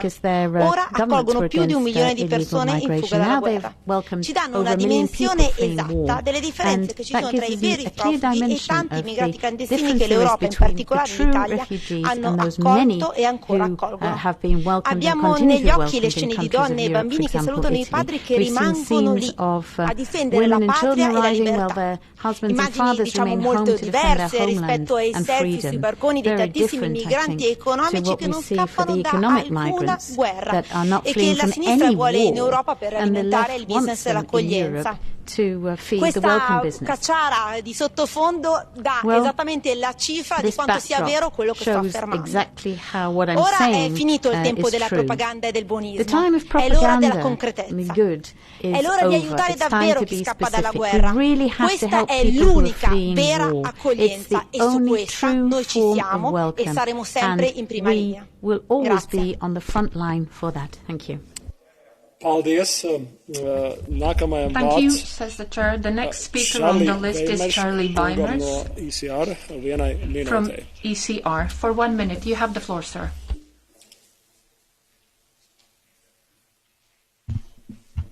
Thank you, Mr. President.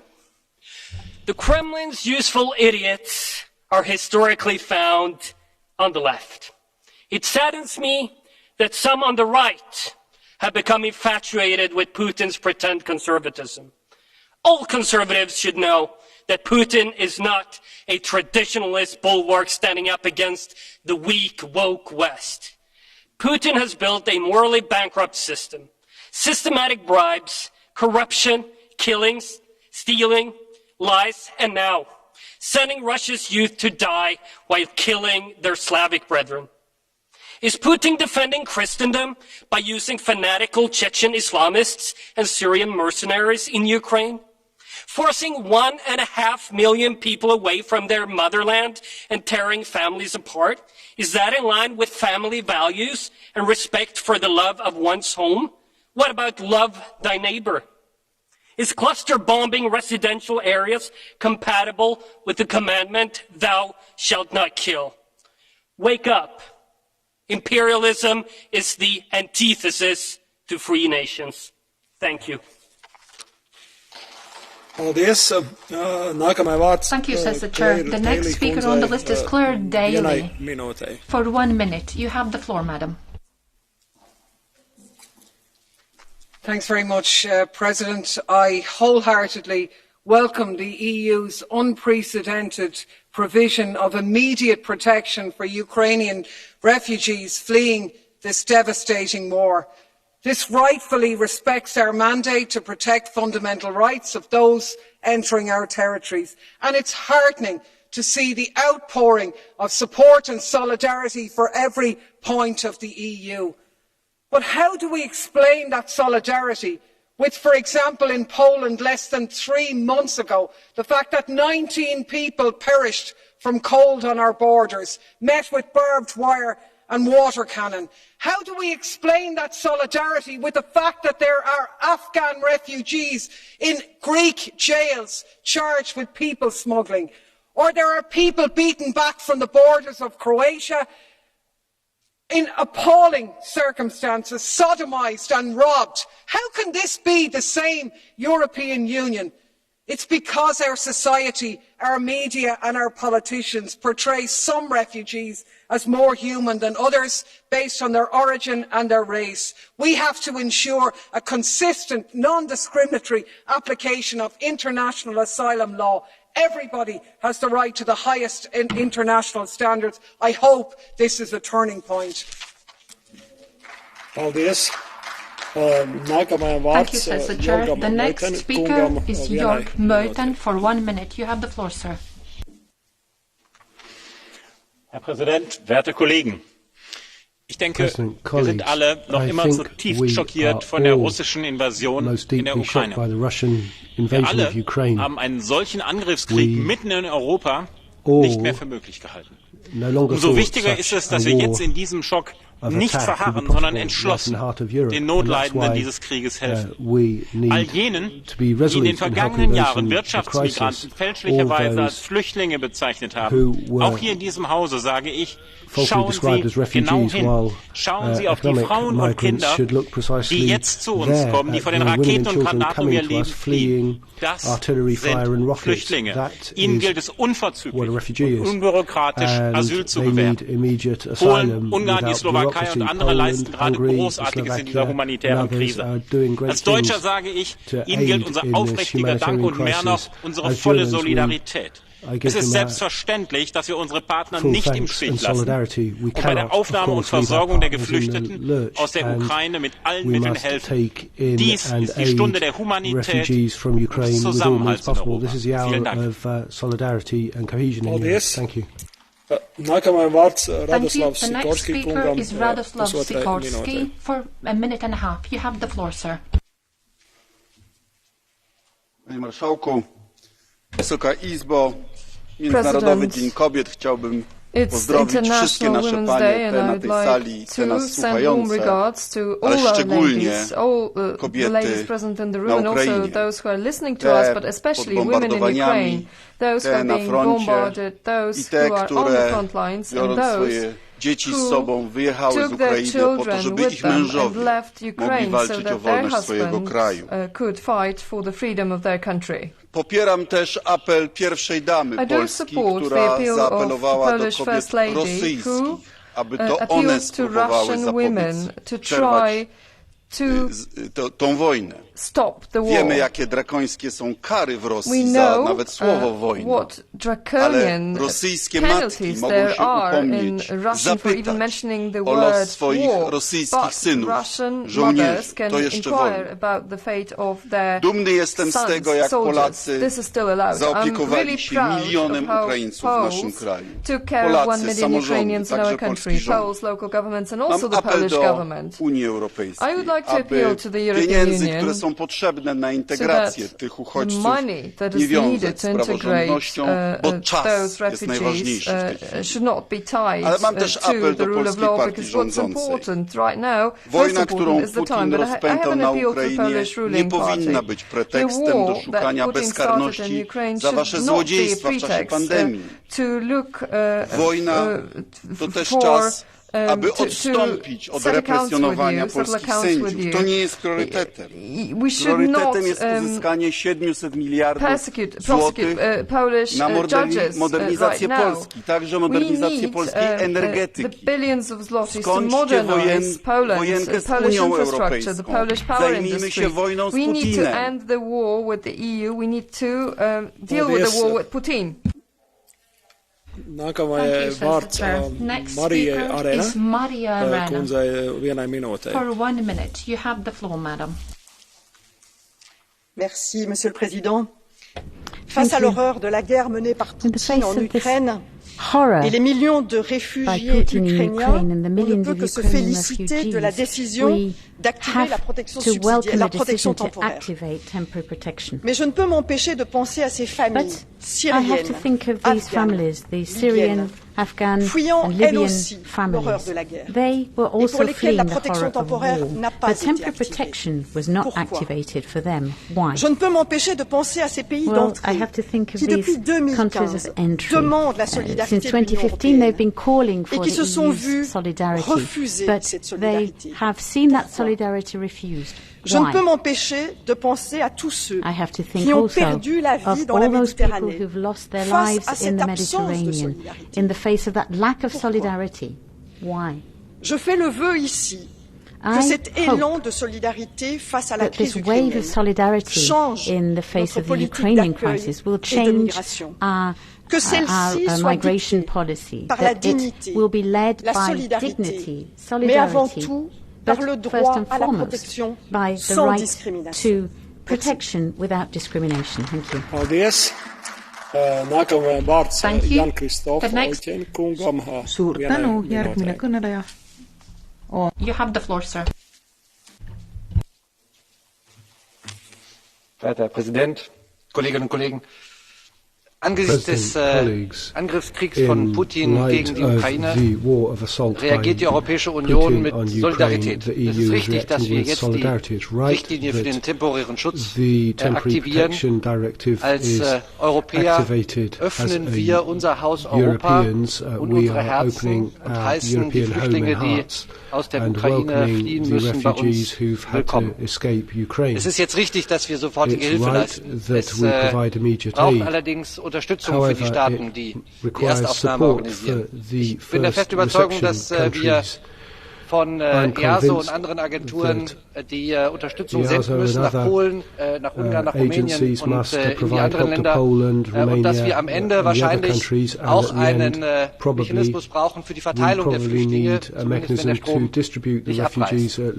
Es ist ja so, dass die TPD auch sagt, dass eine Arbeitsaufnahme möglich ist und ich möchte die Mitgliedstaaten darum bitten, dafür zu sorgen, dass dies auch tatsächlich geschieht, dass Kinder beschult werden, dass Studenten ihr Studium fortsetzen können. Meine Damen und Herren, wir alle wissen nicht, wie lange dieser Krieg dauert. Wir hoffen, dass er bald zu Ende ist, aber wir wissen nicht, wie lange er dauert. Und deswegen müssen wir heute alles dafür tun, dass die Menschen, die zu uns fliehen, bei uns ein Zuhause finden. Vielen Dank. Thank you.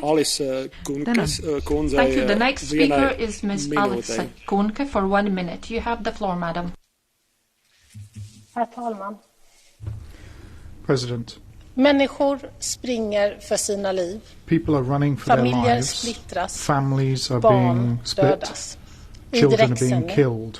Bara några timmar on live härifrån. television, just a few hours from here. Verkligheten har visat Reality has shown EUs haltande that the asyl- och EU's migrationspolitik hesitant med policy when it fokus comes to på asylum stängda and gränser, migration, with its focus on återvändande och closing borders, samarbete returning med people, stater and som inte cooperating with respekterar states which do not demokratiska respect spelregler democratic inte rules är of the game tillräcklig. is Den politiken insufficient. har spelat ut sin That roll. policy Den är has played inte its vad game. människor som flyr för It sina is liv not behöver. what people who are fleeing for Det their lives tillfälliga need. skyddsdirektivet är The därför temporary mycket protection directive, välkommet. therefore, is Men extremely mer welcome. behövs. But more is needed. EU är världens mest The fria EU och is mest the world's välbärgade region. freest Vi har and en most skyldighet prosperous och ett region. We have an ansvar att obligation praktisera and a solidaritet responsibility med to show Ukrainas befolkning. responsibility Vi måste to the också people of ge Ukraine. skydd till den Also, som we flyr have to provide krig och protection to terror, those who are fleeing oavsett terror and war, nationalitet, regardless of oavsett their bakgrund. nationality, Vi får regardless of their aldrig background. normalisera We och should aldrig never acceptera normalize rasismen. and accept racism. Thank you. Paldies. Nākamajam vārds Patrik Thank Jaki you. kungam. The next speaker on the list is Mr. Lūdzu. Patrick Jaki. You have the floor for 1 minute, sir. Here you go. Dziękuję, panie przewodniczący. Otóż Putin nie jest w stanie prowadzić żadnej wojny bez pieniędzy. Polska ostrzegała was, że jeżeli Unia uzależni się od Rosji, ona wykorzysta te pieniądze w złym celu. I zamiast wstrzymać deal z Putinem, wy co robiliście? Szliście się na Polsce. Policzyłem. 41 debat i rezolucji uderzających w Polskę w tej kadencji. Między innymi za co? Za nieprzyjmowanie uchodźców. I co dzisiaj powiecie?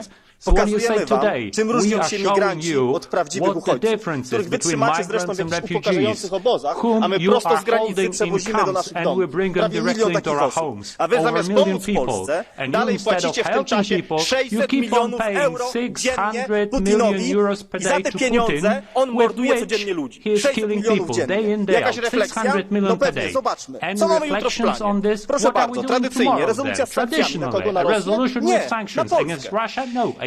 Unia potrzebuje zmian, ale potrzebuje też komisji śledczej, która wyjaśni, kto doprowadził do tego, że Europa finansuje Putinowi wojnę. Za niemiecką butę i arogancję Europa już 2 razy płaciła wojnami. Nie możemy na to pozwolić trzeci raz. Jeszcze powiem wam jedną rzecz. Wielu z was pewnie myślało, że Ukraina upadnie po 2 dniach, a ona jak na złość walczy. Więc i wasze hełmy po 12 dniach wreszcie dotarły na Ukrainę. Gratuluję. After 12 days, your helmets made it to Ukraine. Congratulations. Thank you. The next speaker is Konstantinos Arvanitis. You have the floor for 1 minute, sir. Σας ευχαριστώ πάρα πολύ. Αυτό με το αληθινούς πρόσφυγες και πραγματικούς πρόσφυγες ενώ οι άλλοι δεν είναι, το έχει πει και ο Έλληνας Υπουργός Μετανάστευσης. Θα το προσέξουμε αυτό το δηλητήριο. Οι πρόσφυγες είναι πρόσφυγες.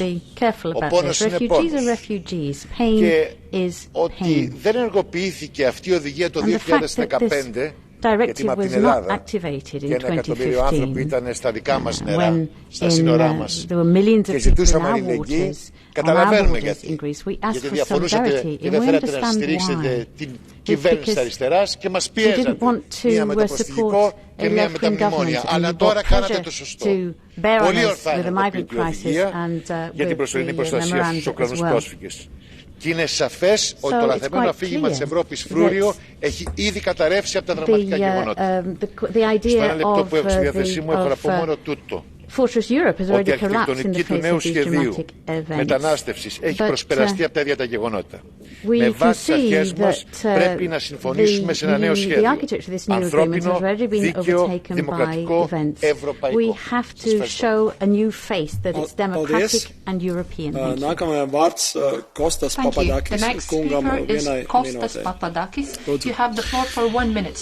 Η απαράδεκτη ρώσικη εισβολή στην Ουκρανία στη βάση του υπεριαλιστικού ανταγωνισμού της με Ηνωμένες Πολιτείες, ΝΑΤΟ και Ευρωπαϊκή Ένωση οδηγούν μεταξύ άλλων σήμερα στην προσφυγιά εκατομμύρια ανθρώπους με τραγικές συνέπειες. Προηγούμενα πάνω από 10 εκατομμύρια Ουκρανοί μετανάστες είχαν αναγκαστεί να εγκαταλείψουν τη χώρα τους μετά τη διάλυση της Σοβιετικής Ένωσης αφού διαπίστωσαν από πρώτο χέρι ότι η ανεργία, η φτώχεια είναι συνώνυμο του καπιταλισμού και όχι του σοσιαλισμού όπως ισχυρίζονταν η Ουκρανική αστική τάξη, η Ευρωπαϊκή Ένωση, είπα και το ΝΑΤΟ. Η Ευρωπαϊκή Ένωση και αστικές τάξεις των κρατών μελών είναι εκτεθειμένες πολλαπλά στο προσφυγικό. Και γιατί στους πρόσφυγες, για παράδειγμα από τη Συρία, το Αφγανιστάν, το Ιράκ, επιφυλάσσουν καταστολή, απελάσεις, επαναπροωθήσεις, υπερδομές φυλακές, ενώ στην περίπτωση των Ουκρανών προσφύγων επικρατεί το κριτήριο του ευκολότερα ενσωματώσιμου φτηνού ευέλικτου δυναμικού για τα επιχειρηματικά κέρδη, μεταξύ άλλων και στην ελληνική τουριστική βιομηχανία. Η άλλη όψη της ίδιας καπιταλιστικής βαρβαρότητας. Αλληλεγγύη λοιπόν σε όλους τους Ουκρανούς πρόσφυγες, συμπεριλαμβανομένων των Ρωσόφωνων για ουσιαστική στήριξη, υποδοχή σε ανθρώπινες συνθήκες με διασφάλιση των δικαιωμάτων τους σε άσυλο, υγεία, παιδεία και εργασία.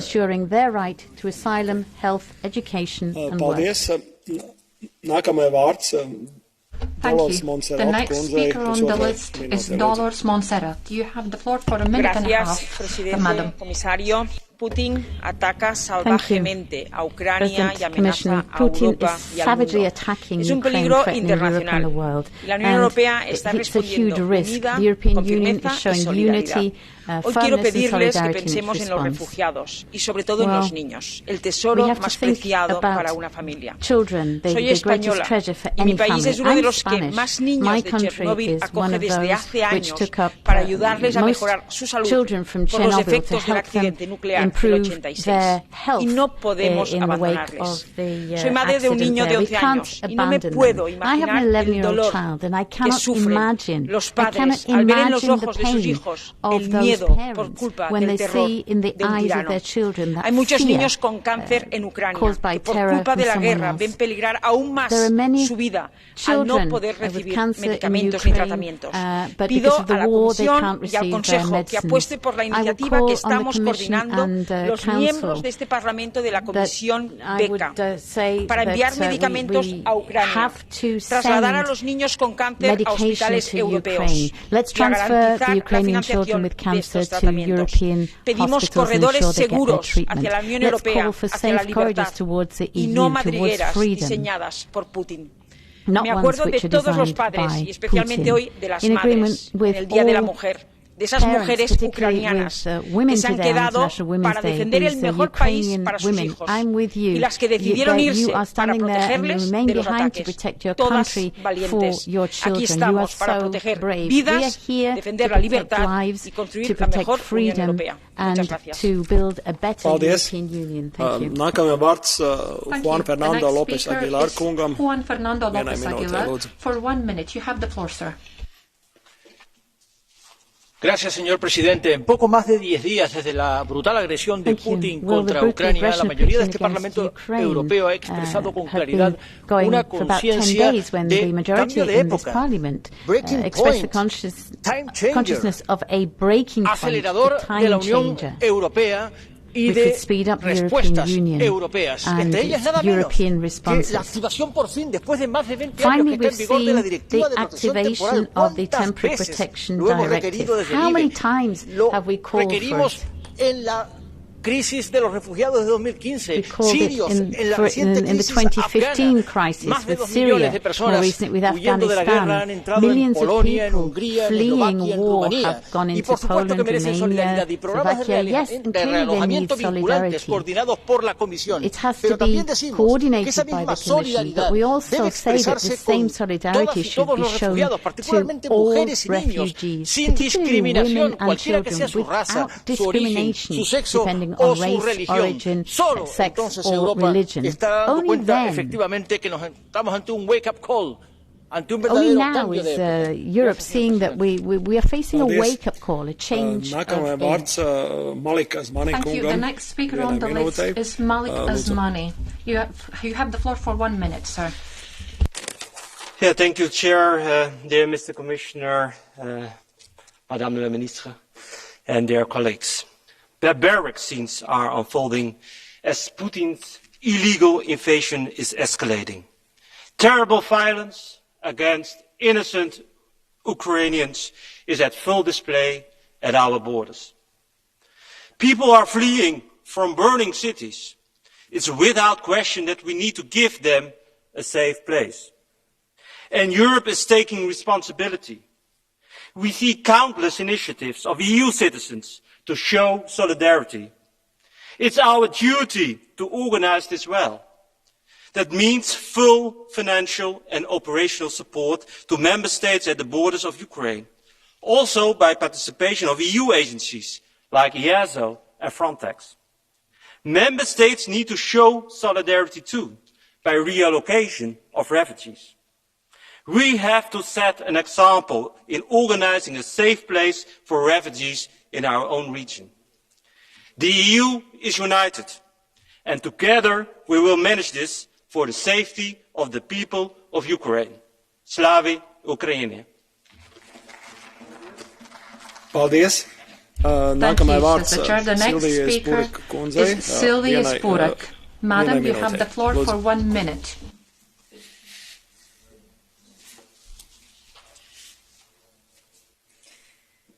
Dziękuję Eli, która przyjęła do swojego mieszkania rodzinę z Ukrainy. Welcomed a family from Ukraine at her flat. I'd like to thank Kasia, who goes to the train station every day and brings sandwiches for all the refugees, men and women. I'd like to thank Anna, who brought the necessary things to the border and brought a woman with a child from the border.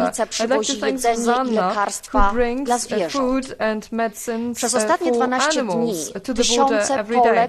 For the last 12 days, thousands of Poles have shown what solidarity is. Now it's time for decisions and actions by politicians. It's time to depart from lengthy procedures regarding the status of Ukraine as a candidate country, because we are talking about human lives. We need to speed up green transformations. We need Fit for 65 and not Fit for 55, because the climate catastrophe is speeding up, but also because a rapid transformation is a guarantee of our security and independence. It's also time for Polish migration policy that is based on human decency and non-discrimination, because all refugees are welcome. Paldies.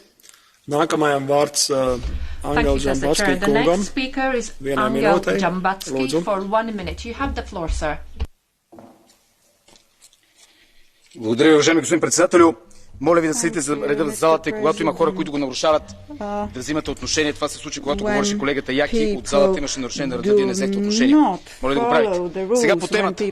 Що се отнася до бежанците от Украйна? Ние, българското общество, хората в Румъния, хората в Молдова вече правим всичко, което трябва да се прави, а тук само се говори за него. Десетки, стотици хиляди семейства са настанени в къщи и за гости, в ваканционни имоти, навсякъде, където има някой нещо, помага, без да говори велики празни приказки и без да чете декларации и без да се опитва да трупа някаква политическа слава от тази работа. Така че тук трябва да се работи повече, по-малко да се приказва.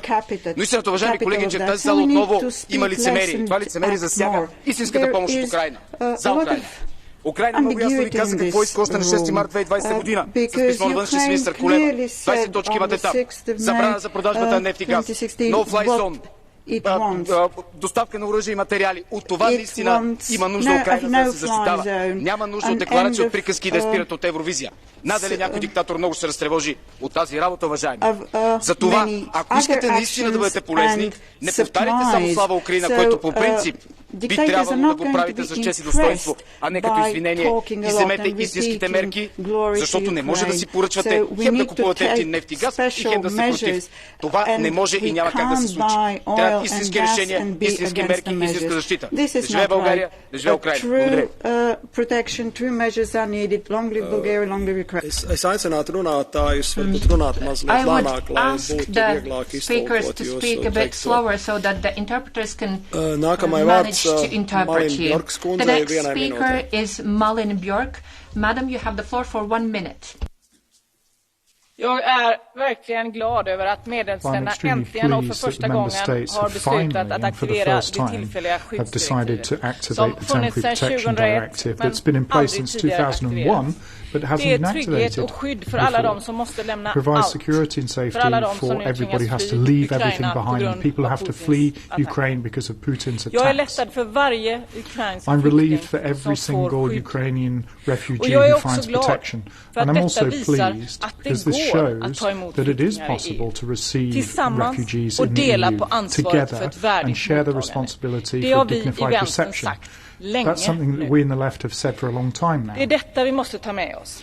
Och utvidga så att rätten till skydd och det delade ansvaret gäller alla de som flyr krig och förtryck. Vare sig de kommer från Ukraina, Syrien, Afghanistan, Eritrea eller något annat land.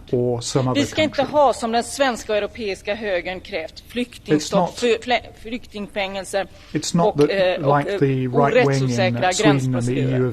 Vi ska ha ett system där vi delar på ansvaret för ett värdigt mottagande. We should share the responsibility for a dignified reception. That's what our Europe is about. Paldies. Thank you, Sister Chair. The next speaker, Balázs Hidvegi. Sir, you have the floor for 1 minute. Thank you, President. Dear colleagues, for years we've been listening in this House to the false accusations that Hungary was not helping those in need. The tragic consequences of the current war in Ukraine clearly prove those accusations wrong. They were nothing but malicious lies. Hungary does help refugees who are now fleeing our neighboring Ukraine from this terrible war. The whole country has moved as one to provide care, accommodation, all kinds of assistance. And I salute all those who take part in this effort. We can witness exemplary unity and helpfulness. Just like Commissioner Skinas also saluted and thanked the people when he visited the border just a few days ago. I thank Commissioner for that. However, instead of focusing on how best to support the frontline states, the left in this House and the EPP want to pass a resolution just tomorrow that would demand the freezing of European funds to Poland and to Hungary. Even at a time of a crisis of this magnitude, they cannot stop their usual ideological witch hunt. Well, how petty and short-sighted, I must say. If you keep attacking those countries who are now helping the Ukrainians, you can only prove your own incompetence and cynicism. Thank you. Paldies. Thank you. Next speaker, Isabel Wissler-Lima. Madam, you have the floor for 1.5 minutes. Les images des corps allongés sans vie sont insoutenables.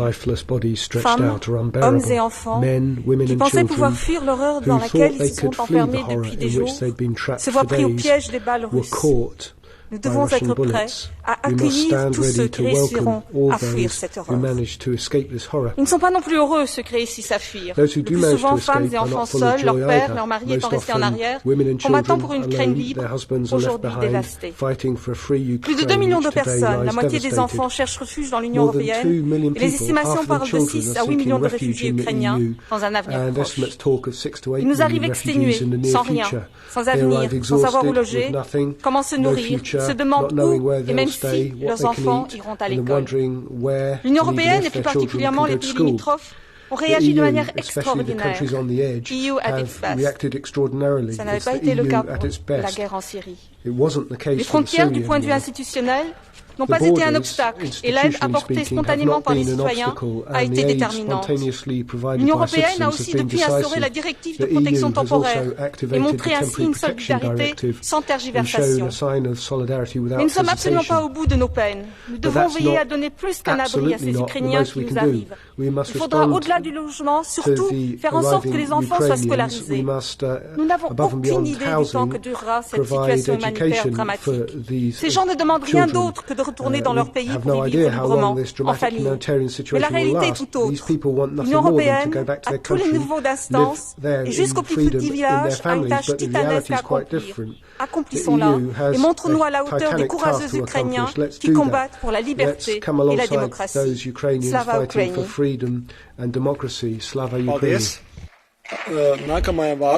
Thank you. The next speaker, Jozas Olekas. Sir, you have the floor for 1 minute.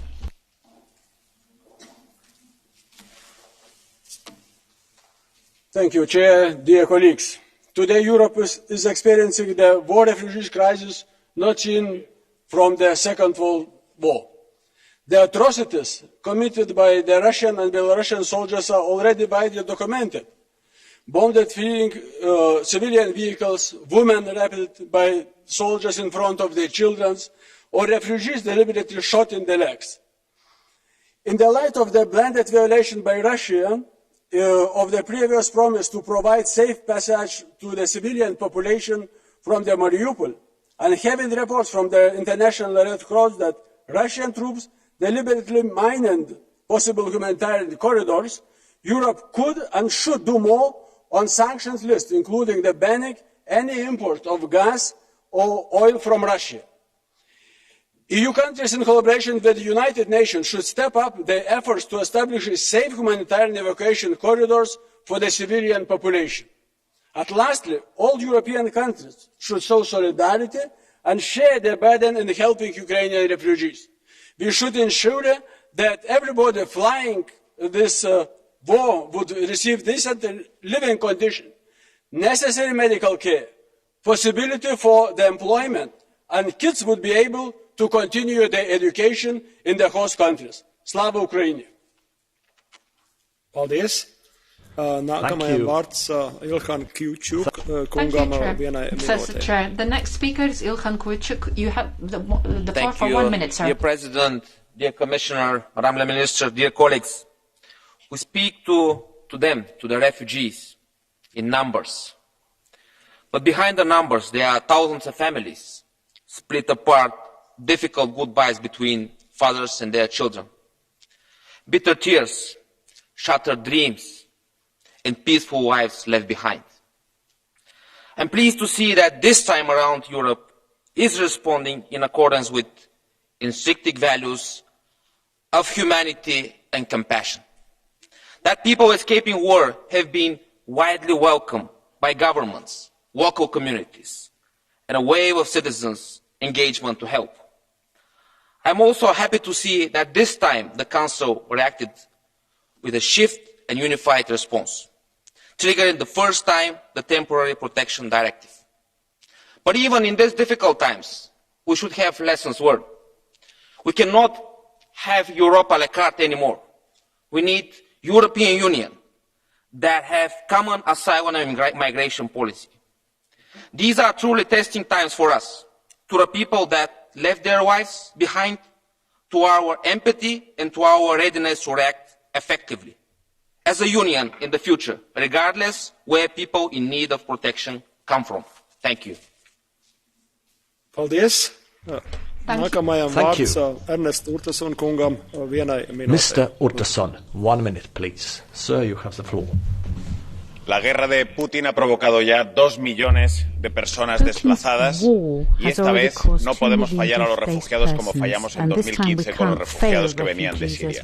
Se ha activado la Directiva de Protección Temporal. Es una buena noticia, pero eso no significa que esté todo resuelto. Primero, porque la reubicación sigue siendo voluntaria y necesitaremos que los Estados miembros den plazas y acepten que haya refugiados reubicados. Y segundo, porque en la aplicación, a mi parecer, se ha aplicado una discriminación desde mi punto de vista inaceptable. Porque aquellos refugiados que no tengan nacionalidad ucraniana, en algunos casos los Estados miembros podrán aplicarles una protección inferior, cosa francamente que cuando estamos hablando de personas que huyen de la guerra no es de ninguna manera tolerable. Así que yo creo que lo que hay que pedir a los Estados miembros es, primero, ofrezcan plazas, movilícense. Segundo, de ninguna manera apliquen protecciones distintas entre personas que huyen de la guerra en función de su nacionalidad. Y finalmente, como decía la colega María Arena, no olvidemos que hay miles y miles de refugiados en todo el mundo a quien no estamos dando la posibilidad de esa protección como estamos dando a los ucranianos. Creo que la decisión que tomemos con los ucranianos también debe ser aplicada a personas que huyen de la guerra en otras partes del mundo. Muchísimas gracias.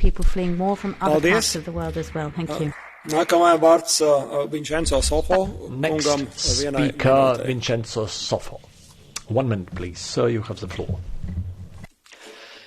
Alle porte d'Europa milioni di donne e bambini in fuga dalla guerra ci chiedono riparo in attesa di riabbracciare i propri uomini rimasti al fronte. Un dramma che ci mostra chi sia davvero un rifugiato, concetto troppo spesso strumentalizzato per favorire il business dell'immigrazione clandestina.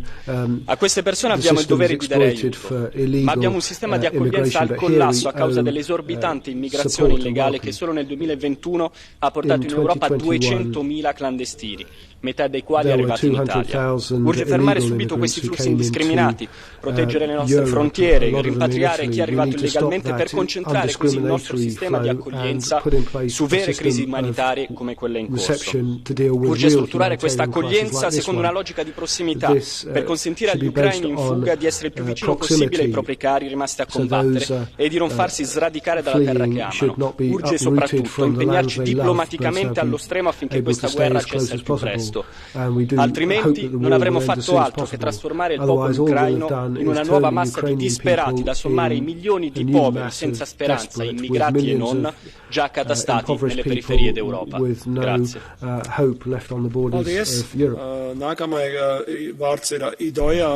Next speaker, Vilhelm Ruiz-Kunze.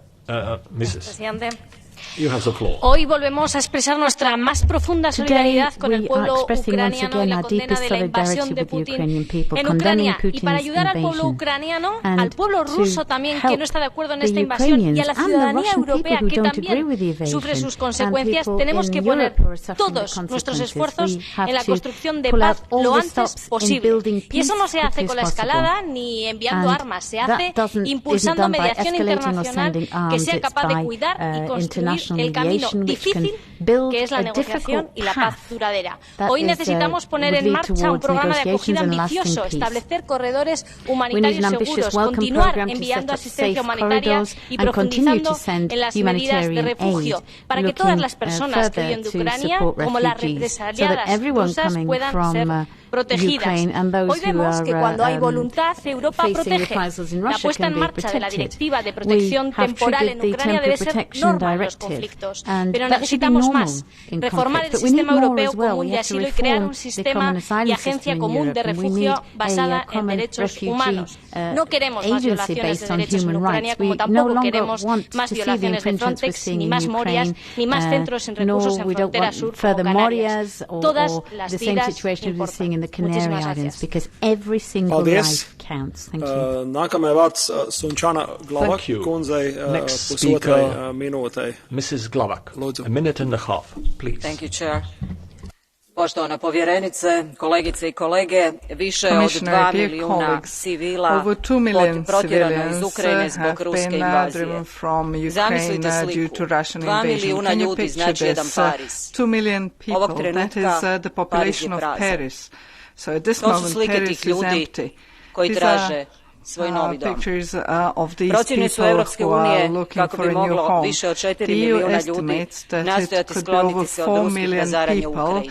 Neki kažu i više. Zahvaljujem svim našim prijateljima u Poljskoj, Mađarskoj, Moldovi, Slovačkoj I Rumunjskoj koji podnose najveći teret prihvata izbjeglica. Zahvaljujem I mojim Hrvatima na tome. Europska unija mora žurno aktivirati sve svoje mehanizme kako bi se tim državama osigurala materijalna I logistička pomoć u ovoj izvanrednoj situaciji. Moramo već sada razmišljati na koji način odgovoriti I osigurati da se izbjeglice iz Ukrajine integriraju u tržište rada, da je nastavak svih razina obrazovanja nužan za one najranjivije, djecu I mlade.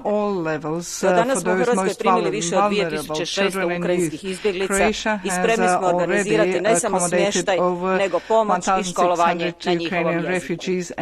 Tijekom Domovinskog rata u Republici Hrvatskoj I ratu u Bosni I Hercegovini, moja je zemlja primila oko milijun prognanika I izbjeglica s ratom pogođenih područja. Mi znamo što znači patnja, strah I neizvjesnost. Svjesni smo bezumnog iskaza mržnje I neprijateljstva prema jednoj suverenoj državi I suvremenom narodu, čemu smo I sami bili izloženi prije više od 30 godina. Kolegice I kolege, sućut I empatija da. No svatko od 2 milijarde ljudi ima ime I prezime I njihove su oči uprte u nas I naše postupke. Stoga je vrijeme da Europska unija pokaže svoju solidarnost I odgovori na ovaj izazov u duhu europskih vrijednosti. Hvala lijepa. Paldies. Es aicinātu kolēģis tomēr ievērot saprātīgu laiku, kas jums ir atvēlēts, un varbūt mazliet nedaudz tikai vairāk. Nākamajā vārds Pietro Bartolo kungam vienai minūtei. Mr. Bartolo. Sir, you have the floor. Grazie, Presidente. Thank you. Non eravamo pronti ad un nuovo conflitto alle porte di casa nostra, non eravamo preparati ad affrontare le conseguenze di un'aggressione brutale, di attacchi indiscriminati nei confronti di civili, inclusi bambini, tanti bambini. Non eravamo preparati nemmeno ad accogliere milioni di persone in fuga. Ma questa volta almeno l'Unione sta dando prova di unità e solidarietà. Paesi tradizionalmente contrari all'accoglienza oggi hanno aperto le proprie porte. Quello che vorrei è che non ci fossero discriminazioni e che quelle porte rimanessero aperte per chiunque chieda protezione.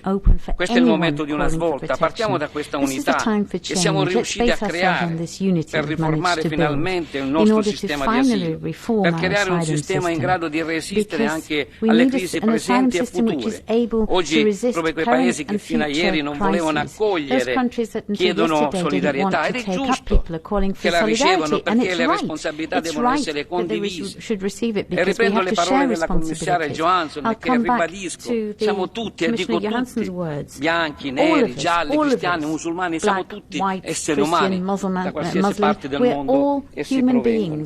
Grazie. Paldies. Nākamais vārds Valerija Aie, kundzei vienai minūtei. Mrs. Hayer, 1 minute, please. Merci, Monsieur le Président. Thank you, President. Madame la Ministre, Minister, Madame la Commissaire, chers collègues. Madam Commissioner, ladies and gentlemen, débarrassée de la barbarie we thought à Europe jamais. had consigned Nous barbarism to étions sortis history. de 2 guerres mondiales avec We had confiance. exited from Plus 2 jamais world ça. wars with confidence. Plus Never jamais les again. bruits de bottes à nos Never frontières. again the sound of Plus jamais les jackboots on our chars borders. envahissant un pays Never européen. again tanks Plus invading jamais a les European familles country. déplacées à Never cause des again bombardements. families displaced because La of paix, elle n'est jamais bombardments. acquise. Même sur notre Peace can continent, never be pourtant taken meurtri for par les pires granted, even atrocités. on our continent, savaged À l'heure by où the je vous worst parle, atrocities. le respect des At droits this very humains est de nouveau moment, the piétiné, respect sans honte, of human par des rights militaires qui is being bloquent les trampled couloirs shamelessly humanitaires. once again underfoot by Chers soldiers who are collègues, blocking nous assistons à une humanitarian guerre colleagues. sale. Une guerre que corridors. les Ukrainiens We're paient de leur vie. experiencing a dirty Par war l'envoi de that's missiles, costing par la Ukrainians their propagande, life. par les cyberattaques. A war from Vladimir Vladimir Poutine s'attaque à un Putin peuple who's attacking pacifique, not just mais the aussi à people nos but our valeurs et à nos values, démocraties européennes. not just C'est our pourquoi, values but democratic c'est pourquoi European pardon, values. tant que la Russie ne And sera this pas is défaite, why nous devrons until accueillir tous ceux qui sont victimes des Russia crimes is de Vladimir defeated, Poutine. we will have to Chers welcome amis those who are d'Ukraine, victims nos of the portes crimes vous of sont ouvertes. Vladimir N'en Putin. doutez jamais. Dear friends of Ukraine, our doors are open forever. Paldies. Nākamajam vārds Damiana Buzelager. Next speaker, Mr. Buzelager. 1 minute, please.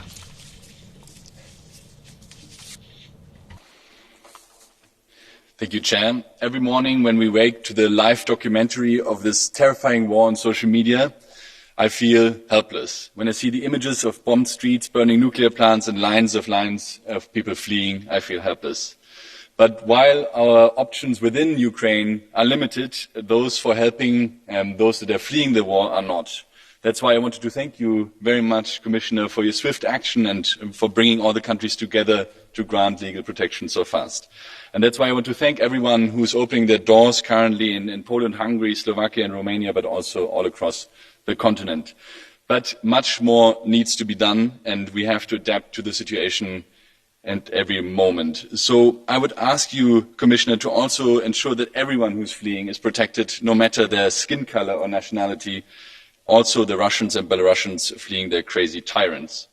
And even if we decide that some can't stay, please make sure that they're all covered by health protection so that they can go to the hospitals to mend to their mental and physical wounds after fleeing. And please ensure that we have a new approach to the European asylum system so that we can learn from this humane reaction to the fleeing and to the refugees and in our new asylum system. Thank you very much. Paldies. Thank you. Nākamais vārds Next speaker, Kempa kundzei. Mrs. Beata Kempa. Lūdzu. 1 minute, please. Madam, you have the floor. Szanowni Państwo, Pani Komisarz, ponad 2 miliony uchodźców przekroczyło już granice z sąsiadującymi krajami. W samej Polsce przyjęliśmy ponad 1 milion osób. Tylko wczoraj, w jednym dniu granice przekroczyło 100 000 kolejnych osób. Dzisiaj przywieźliśmy dzieci oficerów ukraińskich, którzy walczą na froncie. Przywozimy dzieci chore na raka, dzieci niepełnosprawne, wiesz, osoby dorosłe. I w tej sytuacji Polacy mają wielkie serce. Z własnych funduszy dzisiaj finansują pobyty tych osób w Polsce. A tymczasem 660 milionów euro tygodniowo wysyłane są zbrodniarzowi z Kremla za ropę i gaz. Dzięki tym pieniądzom prowadzi dzisiaj swój krwawy najazd na Ukrainę. Potrzeba sankcji, ale potrzeba też środków, Pani Komisarz, na to, żeby już jak najszybciej do kraju, który w tej chwili najwięcej uchodźców napływa do Polski, po to, abyśmy mogli nieść tą pomoc wspólnie razem. Kreml, Putin atakuje nawet korytarze humanitarne. To jest po prostu, to są po prostu zbrodnie, to jest ludobójstwo. Musimy się temu przeciwstawić. Pani Komisarz, Szanowni Państwo, dzisiaj jest Międzynarodowy Dzień Kobiet. Ja otrzymałam różę od naszych panów tutaj w Parlamencie Europejskim. Ja chcę tą różę dedykować ukraińskim kobietom. Dacie radę. Ja chcę tą różę dedykować dziewczynkom, które zostały już zgwałcone przez reżim. Dacie radę. I tą różę chcę dedykować polskim kobietom, które dzisiaj pomagają. Polskim kobietom w Polsce i w innych krajach. Dziękuję bardzo. Paldies. Jā, tik tiešām šodien sieviešu dienā, tāpēc. Today indeed is International Women's Day. Nākošajam vārds Mirjam Leksman kungam. Is given to the next speaker, Mr. Leksman, a minute and a half. To, ako dnes zareagujeme na Putinovú agresiu proti Ukrajine a jej ľudu, bude definovať, v akom svete budeme žiť. Ukrajina dnes bojuje za naše spoločné zdieľané hodnoty, slobodu a demokraciu. A my musíme urobiť všetko pre ukončenie tejto agresie a srdcervúcej ľudskej tragédie. Státisíce, hlavne žien a detí, utekajú pred hrozbami vojny. Státisíce žien a detí, ktorí budúcnosť sa premenila zo dňa na deň na jeden veľký otáznik. Sama som sa v prvých hodinách a dňoch zapojila do koordinácie a osobne som sa stretla s dobrovoľníkmi a organizáciami, ktoré od prvého dňa týmto ľuďom pomáhajú. Ďakujem za všetky tieto prejavy ľudskosti a solidarity. Som rada, že sa ľudia dokážu zjednotiť, aby pomohli tým, ktorí to potrebujú. Táto jednota a solidarita naprieč Európou, naprieč mojou krajinou Slovenskom nám dáva šancu sa vo svojej podstate vrátiť k primárnym hodnotám, na ktorých bola po druhej svetovej vojne postavená slobodná, demokratická, prosperujúca a mierová Európa. values, Ako povedal pápež the František values pred on takmer which 2 free rokmi, democratic Europe keď sme was čelili built začiatku in the wake of the pandémie. Second World Sme War. na jednej lodi, As všetci the krehkí a Pope said 2 years dezorientovaní, ago, no at zároveň the start dôležití a of the potrební, pandemic, všetci we were povolaní all veslovať spolu. on a boat Pretože len zjednotení v together. pravde a princípoch dokážeme vyriešiť výzvy, ktorým čelíme. Len zjednotení môžeme zastaviť tragédiu odohrávajúcu sa pred našimi očami. A len zjednotení obránime slobodu a demokraciu. Only together can we put an end to what's happening before our very eyes, and only together can we fight. The next speaker, Mr. Nika, 1 minute, please. Mulțumesc, domnule președinte. Milioane de femei din Ucraina nu și-au imaginat că vor petrece și vor sărbători, cum ar fi trebuit de altfel să sărbătorească Ziua Femeii în 2022 în asemenea condiții tragice. Spunea doamna comisar Johansson că a fost în România să vadă punctul de trecere a frontierei de la Siret și vă spunea ce a văzut acolo. Dar un lucru, vă spun, care l-am văzut eu, tristețea din ochii femeilor a multor zeci de mii de femei ucraineice care, alături de copiilor, țin de mână, îi poartă în brațe, încearcă să îi salveze, trecând după zile și zile de stat în frontiera cu România, pentru că acea tristețe este pentru copiilor. Nu știu acele femei care va fi viitorul acestor copii. Mulți și-au pierdut tații, uciși de bombe, sau pur și simplu pentru că și-au dat viața pentru apărarea Ucrainei. Casele lor au fost dărâmate. Acești copii, care este viitorul lor? Și spunea doamna Johansson de această preocupare majoră. Eu vreau să vă mai dau un exemplu foarte dur. O femeie a murit pentru că după 3 zile de stat în frig în Ucraina, și apropo de mâine s-au anunțat minus 20 de grade în Ucraina pentru următoarele zile, a trebuit să mai stea la frontiera între România și Ungaria încă aproape o zi. A murit de epuizare. Iată o nedreptate care se datorează faptului că România nu este în Schengen. Iar cineva ar trebui să poarte această responsabilitate, fie ea și morală. Mulțumesc. Paldies. Nākamajam vārds ir Nicola Danti kungam, vienai minūtei. Mr. Nicola Danti, 1 minute, please. Grazie, signor Presidente. Signor Ministro, Commissaria, cari colleghi, la catastrofe umanitaria che la guerra russa contro l'Ucraina sta scatenando è una grande sfida per l'Europa. Le donne e i bambini che fuggono dalla guerra oggi e che rischiano di essere le vedove e gli orfani di domani hanno bisogno di essere accolti subito. Abbiamo potuto constatare la generosità degli europei, a partire dai cittadini dei paesi confinanti, polacchi, slovacchi, ungheresi, rumeni, così come la reazione immediata delle istituzioni europee nel garantire protezione giuridica umanitaria ai profughi ucraini. Abbiamo visto il volto bello dell'Europa, un volto che è mancato troppo spesso in questi anni, quando a fuggire dalla guerra erano altri popoli. Avremo da accogliere molti milioni di ucraini e lo sforzo dovrà essere comune, dall'Estonia al Portogallo, dalla Finlandia a Cipro. C'è una sola Europa, ma questa deve essere anche l'occasione di approvare meccanismi e norme che si applichino indipendentemente dai confini europei di entrata. Riformiamo subito il Trattato di Dublino e rendiamo la solidarietà e l'umanità una regola europea. Paldies. Nākamajai vārds Saskia Brikmo kundzei, vienai minūtei. Next speaker will be Saskia Brikmont. 1 minute, please. Près de 2 semaines depuis l'invasion russe en Ukraine et déjà 2 millions de personnes sur les routes de l'exil qui fuient une attaque chaque jour plus meurtrière et inique. 2 millions et davantage à venir. Autant de vies et d'enfances brisées, de séparations dues à la guerre, de résistance sans faille. Face à ce drame, l'Europe active la protection temporaire des réfugiés ukrainiens. Une décision somme toute normale et bienvenue, après tant d'années d'une solidarité à l'égard des exilés, reposant uniquement sur les épaules des citoyens solidaires et des associations, sans réel soutien des pouvoirs publics. Cette protection doit désormais s'appliquer à toute personne fouillant l'Ukraine. Elle doit aussi être accompagnée de moyens humains et financiers pour assurer un accueil digne et une protection de ces personnes dans les États membres. Le réveil des consciences touche au cœur de notre humanité. L'élan de solidarité, de générosité qui nous envahit doit nous faire prendre conscience que toute personne qui fuit son pays doit trouver refuge en Europe.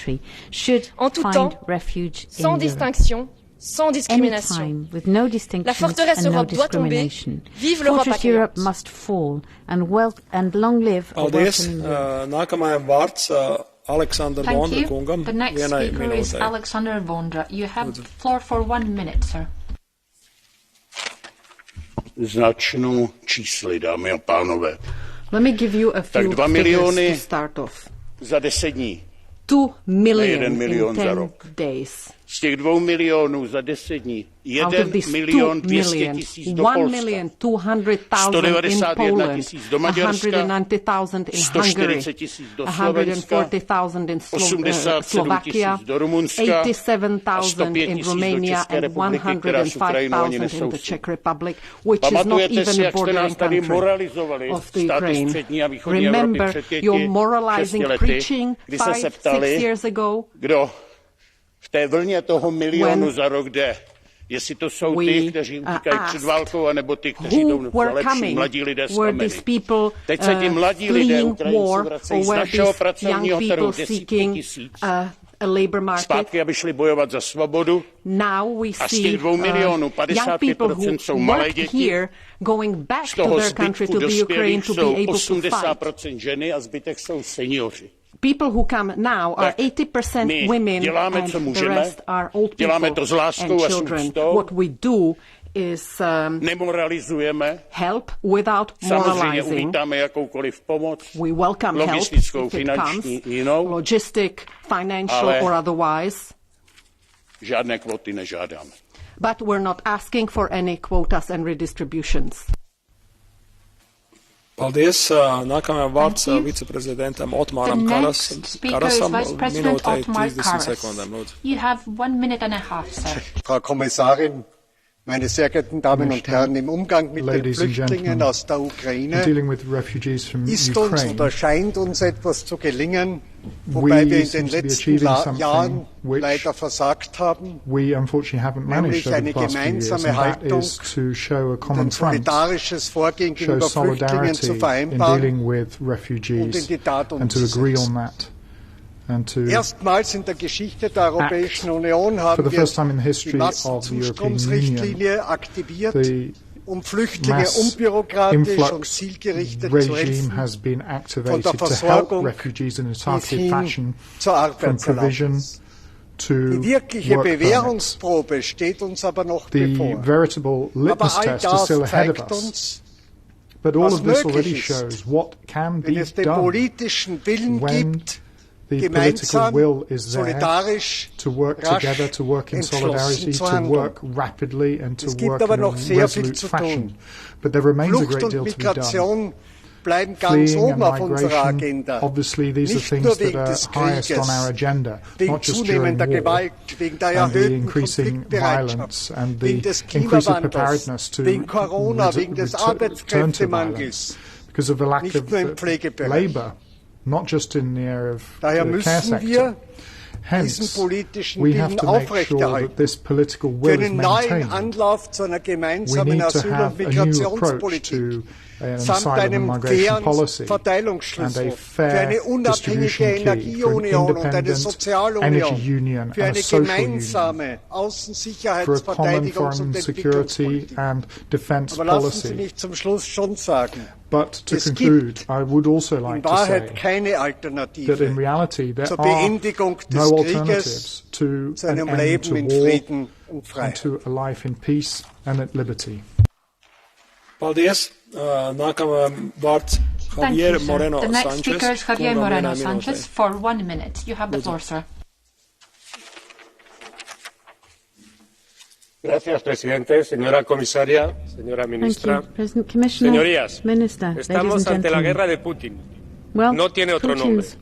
Su agresión brutal a Ucrania es una barbarie que ha despertado a la Europa política. Frente a la dictadura, la democracia europea vencerá. La Unión está actuando de forma rápida, unitaria y solidaria, rompiendo dogmas y tabúes. Hoy nuestro pensamiento y nuestro corazón están con el pueblo ucraniano. Y en este Día Internacional de la Mujer, especialmente con las mujeres y niñas que sufren, huyen e incluso mueren. Por ello debemos seguir apoyando con ayuda humanitaria y militar a las ciudadanas y ciudadanos que han decidido luchar heroicamente en Ucrania. Pero sobre todo, señorías, la Unión debe ser una tierra de acogida sin fronteras. La activación de la Directiva de Protección Temporal debe garantizar un reparto solidario de los refugiados, aliviando a los países que están en primera línea. Y por último, señora comisaria, usted lo ha dicho, hago un llamamiento para que apliquemos medidas de protección especial para que las mujeres y las niñas no caigan en redes de traficantes de seres humanos. Paldies. Nākamais vārds Dragoš Pislaru kungam. Mr. Dragoš Pislaru, for 1 minute. You have the floor, sir. Vă mulțumesc, domnule președinte, doamnă comisar Johansson, doamnă ministru. La mulți ani de 8 martie tuturor femeilor, dar mai ales a celor care fug acum de bombele și gloanțele rusești, cu copiii mici de mână sau rămân și luptă pentru țara lor Ucraina. Dragi colegi, curând avem 2 milioane de refugiați în Europa. Răspunsul României, Poloniei, Slovaciei, al Ungariei, al cetățenilor europeni este o dovadă vie a solidarității europene în fața căreia mă înclin. Urmează însă o criză de lungă durată, iar noi avem nevoie urgentă de coordonare la nivel european, de resurse și protecție adecvată pentru cei afectați. Am lansat un apel către Comisia Europeană pentru a crea un portal unic european accesibil pentru refugiații din Ucraina. Am cerut ca societatea civilă și autoritățile locale care sunt în prima linie acum să fie susținute și urgent și prin finanțare și resurse adecvate. Doamna comisar, Comisia și statele membre trebuie să asigure protecția temporară activată la nivelul Uniunii Europene. Refugiații trebuie să aibă acces neîntârziat la consiliere, educație, sănătate, locuire, servicii sociale și locuri de muncă. De noi toți depinde să arătăm că în aceste vremuri întunecate umanitatea va izbândi. Slava Ucrainei! Nākamais vārds Grace O'Sullivan. The next speaker, Grace O'Sullivan. You have the floor for 1 minute, madam.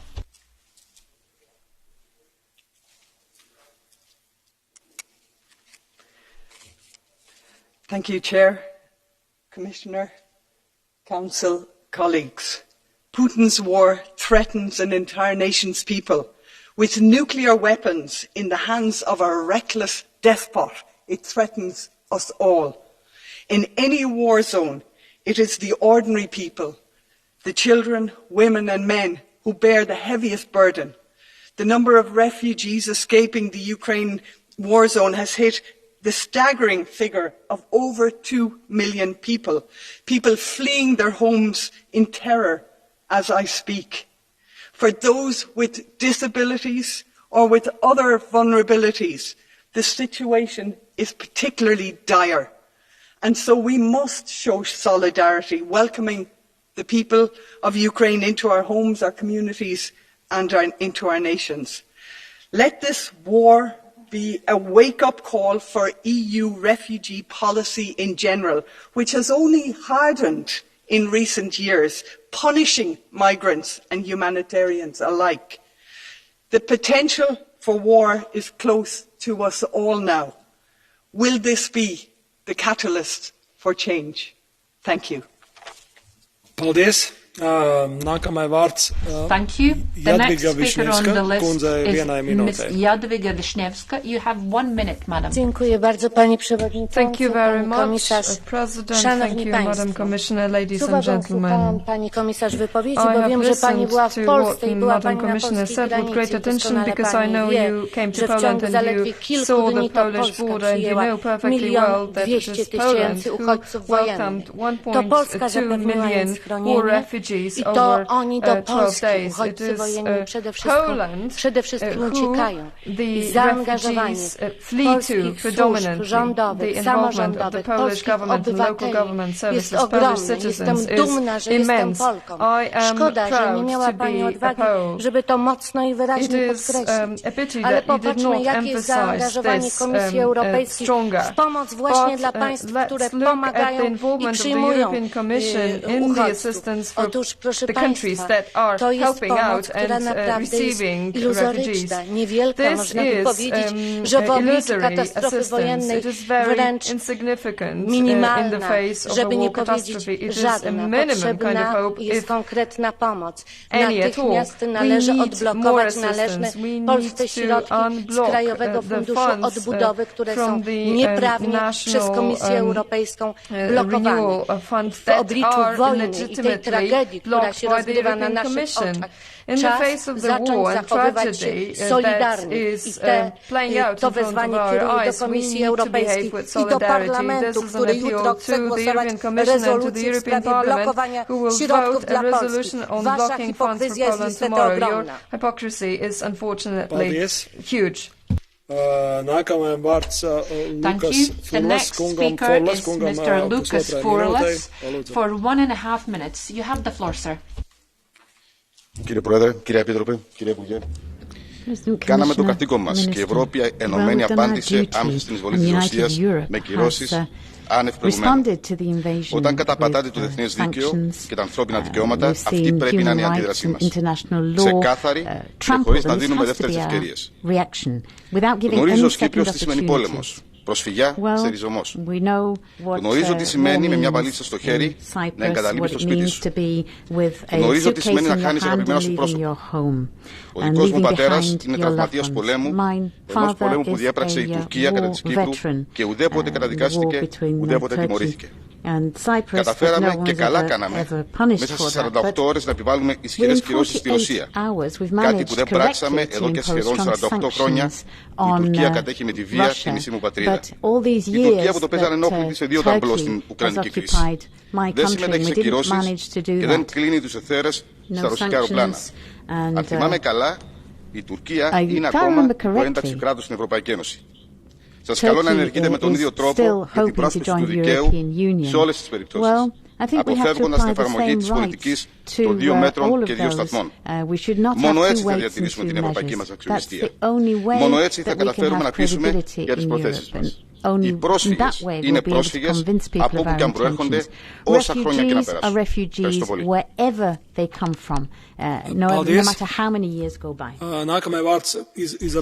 The next speaker is Isabel Santos for 1 minute. You have the floor, madam. De repente, os refugiados passaram a ser os nossos vizinhos ucranianos e somos levados a uma ação rápida face à brutalidade da agressão russa que em poucos dias obrigou perto de 2 milhões de pessoas a fugir. Uma população em movimento constituída esmagadoramente por mulheres e crianças, pessoas em particular vulnerabilidade e que nos convoca face às particulares necessidades de proteção e a não permitir que se instalem estes tráficos. Ao contrário de outros momentos, estamos a ser capazes de reagir rápido, unidos. Muito bem, somos capazes. Prova-se que somos capazes. Então aproveitemos o momento e as lições aprendidas para instituir um mecanismo obrigatório de partilha solidária da responsabilidade em matéria de proteção internacional. And to establish a permanent mechanism to share those who require temporary protection. We've had refugees from the Middle East, from North Africa. These refugees are also people who've been abused and have their rights abused. Let us not forget the terrible. Thank you. The next speaker, Lucia Durish Nikolsonova, for 1 minute. You have the floor, madam. The best way to help Ukrainian refugees is to stop the war in their own country and to deal with this criminal Putin once and for all. Putin is a war criminal, and I think decent countries should not be trading with war criminals. With every penny for Russian oil and Russian gas we pay, we buy Russians the weapons to kill civilians. Ukraine is buying us time and pays for it with the lives of its own citizens, and we cannot spend this precious time trading with Russia. Russia must bleed economically, and it looks like the only way it will bleed is when we stop the oil and gas supplies to Europe and to the US. And then it's up to the Russian people to decide whether they will be able to continue with a senseless war or they will deal with the criminal Putin once and for all. Slava Ukraine. Paldies. Nākamajam vārds Mikuláš Peksa kungam. The next speaker, Mr. Mikuláš Peksa, for 1 minute. You have the floor, sir.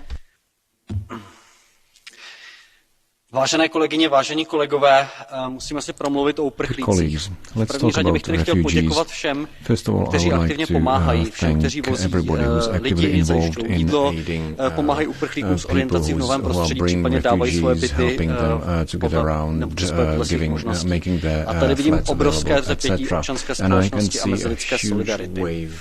Ale stojím tady jako člověk ze země, která při poslední uprchlické vlně selhala, protože se Česko odmítlo pomoci, bálo se jednotek lidí vyhnaných válkou ročně ze svých domovů a naše společnost se dusila nenávistí.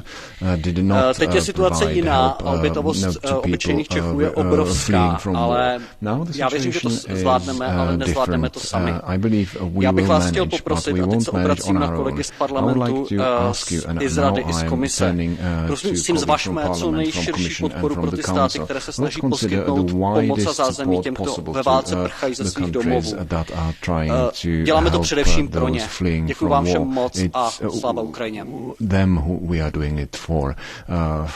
Paldies. Nākamajam vārds Kosmas Zlatovski. Thank you. The next speaker, Mr. Kosmas Zlatovski, for 1 minute. You have the floor, sir. Paldies. Szanowni Państwo, jest takie powiedzenie. Z kim graniczy Rosja? Odpowiedź. Rosja graniczy z kim chce. Russia borders whoever they choose to. Od 2 tygodni Rosja pokazuje całemu światu, jak bardzo nie chce graniczyć z Ukrainą.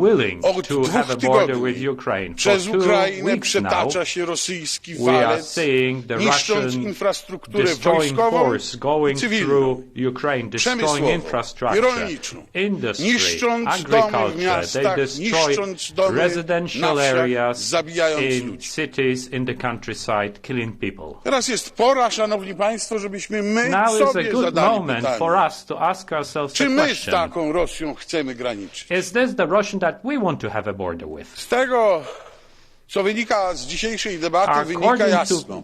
Nie. What is being said in this debate? No, this is not the Russia with which we want to have a border together. Musimy być w takim razie konsekwentni. Musimy być bardzo konsekwentni in our actions. Ta wojna musi skończyć się naszym zwycięstwem. Dziękuję. Come to an end with our victory. Paldies. Nākamajam vārds Sean Kelly. The next speaker, Mr. Sean Kelly, for a minute and a half. You have the floor, sir. Commissioner, the images of Putin's callous and inhumane invasion of Ukraine continue to be seen across the world. This unrelenting attack has forced more than 2 million people to flee for safety as Europe embraces for the largest group of refugees since World War II.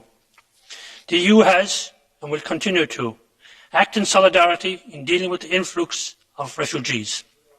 In particular, the speed with which EU interior ministers were able to reach a consensus on how to help those arriving from Ukraine after years of discord over EU migration policy is to be commended. For the moment, the pressure is on neighbouring countries such as Poland, Romania, Slovakia and Hungary, who are responding heroically by welcoming Ukrainians. However, the burden of this influx is too great for any one country, and the burden must be shared. The devastation and tragedy in Ukraine has been staggering, and the stories of tragedy heartbreaking. However, We also cannot forget that we are still in the midst of other crises, in particular Afghanistan, where women, girls and the LGBTI community continue to suffer under the oppressive Taliban regime since its takeover in August 2021. For better or worse, this is a defining moment for the EU, and this may finally be the time that we can agree a consolidated common asylum framework. Thank you, Solicitor. The next speaker, Sylvie Guillaume, for 1 minute. Madam, you have the floor. L'horreur de la situation en Ukraine nous frappe tous. La plupart d'entre nous pensaient de plus jamais assister à de telles scènes de guerre sur le territoire européen. La réalité nous donne. La réactivité des pays frontaliers de l'Ukraine pour l'accueil des réfugiés est remarquable et leur élan de solidarité à saluer. Dans le même sens, le Conseil a enfin décidé de mettre en œuvre la directive protection temporaire. Il était temps. Et je ne peux pas m'empêcher de penser aux Syriens qui auraient pu en bénéficier il y a quelques années, plutôt que d'être pris dans un chaos européen. Je note toutefois qu'une très grande marge de manœuvre a été laissée aux États membres. Comment éviter alors que soit appliqué le strict minimum en termes de protection à certains ressortissants non ukrainiens? Comment éviter un morcellement supplémentaire en matière de garantie et de statut? Ces sujets devront être surveillés pour ne pas créer de précédents. Enfin, cette situation exceptionnelle et la mobilisation des Européens ne doit pas faire oublier les obligations de chacun sur d'autres volets, notamment l'accueil de réfugiés d'autres régions du monde, ainsi que le respect de l'état de droit. Merci. Thank you. The next speaker, Elsie Katainen. She has the floor for 1 minute. You have the floor, madam. Arvoisa puhemies, hyvä komissaari, Putinin anteeksiantamaton hyökkäyssota Ukrainaa vastaan on järkyttänyt meidät kaikki. Sodan nyt eskaloituessa on erityisen tärkeää varmistaa kaikkien siviilien turvallinen poispääsy konfliktialueilta. Venäläiset joukot eivät ole kunnioittaneet sovittuja tulitaukoja, mikä on ehdottoman tuomittavaa. EU-maihin on saapunut jo noin 2 miljoonaa pakolaista sodan jaloista ja määrä tulee moninkertaistumaan. Meidän on unionina autettava hädässä olevia ihmisiä kaikin mahdollisin tavoin. On tuettava Ukrainan naapurivaltioita ja tehtävä voitavamme, jotta jonot rajoilla saadaan purettua. On hyvä, että EU:ssa otettiin nopeasti käyttöön tilapäisen suojelun direktiivi. EU:n yhtenäistä koordinointia on edelleen jatkettava ja on oltava valmiutta ottaa käyttöön myös uusia mekanismeja. Myös EU:n pakolaispolitiikkaa kokonaisuudessaan on viimeisten nyt alettava uudistamaan myös pidemmällä tähtäimellä, sillä Euroopan ja koko maailman turvallisuustilanne on muuttunut eikä paluuta entiseen ole. Paldies. Nākamai vārds Janīna Ohoiska kundzei pusotrai minūtei. Janīna Ohoiska for 1.5 minutes. You have the floor, madam.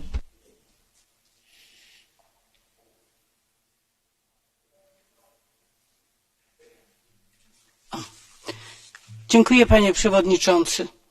Polska i jej rząd są obecnie postrzegane jako kraj przyjazny uchodźcom i wspierający Ukrainę, ale tak nie zawsze było. Polskę zalewa obecnie fala pomocy i solidarności.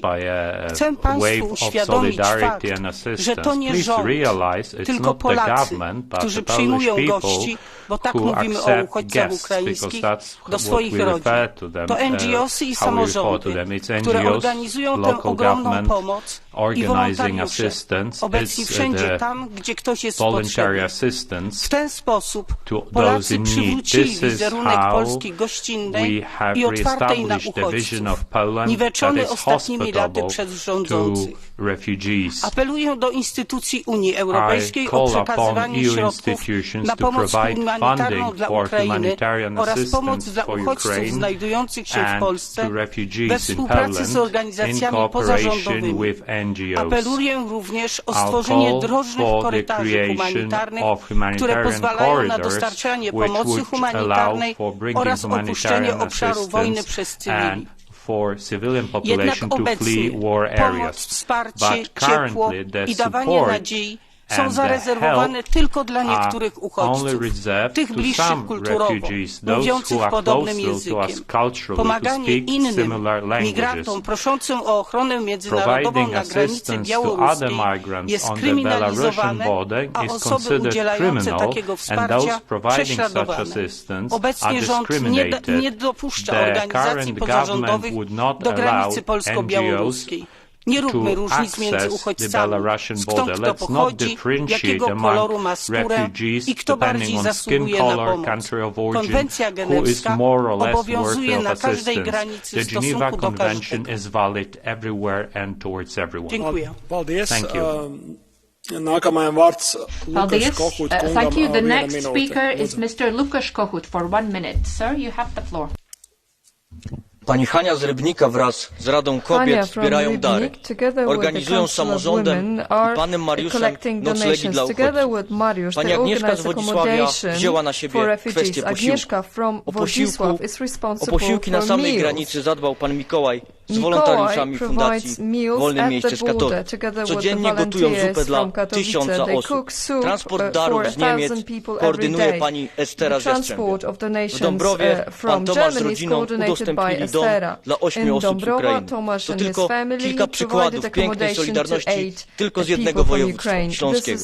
Skala tej pomocy jest gigantyczna, niestety podobnie jak potrzeby. Dlatego z tego miejsca apeluję o pilne, bezpośrednie wsparcie finansowe dla społeczeństwa.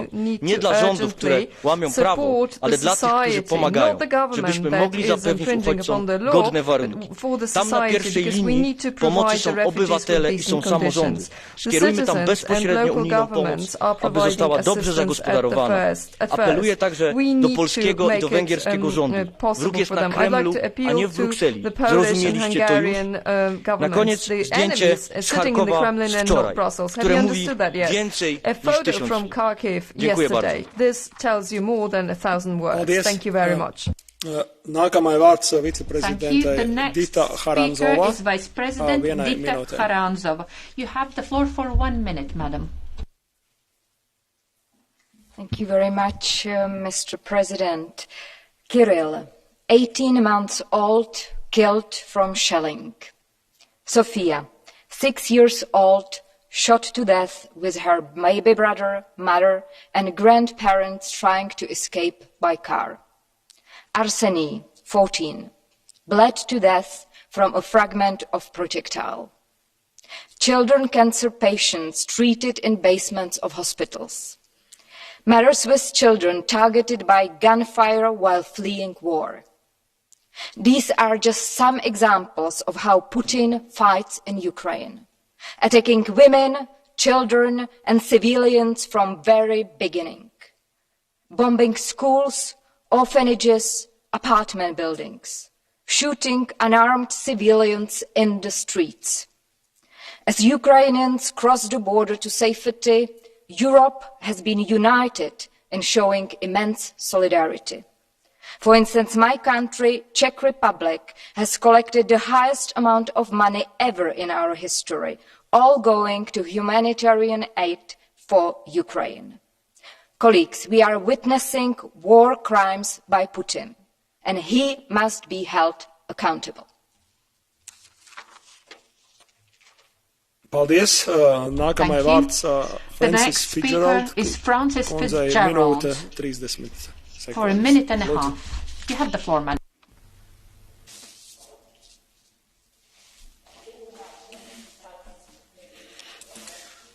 The majority of whom are women and children.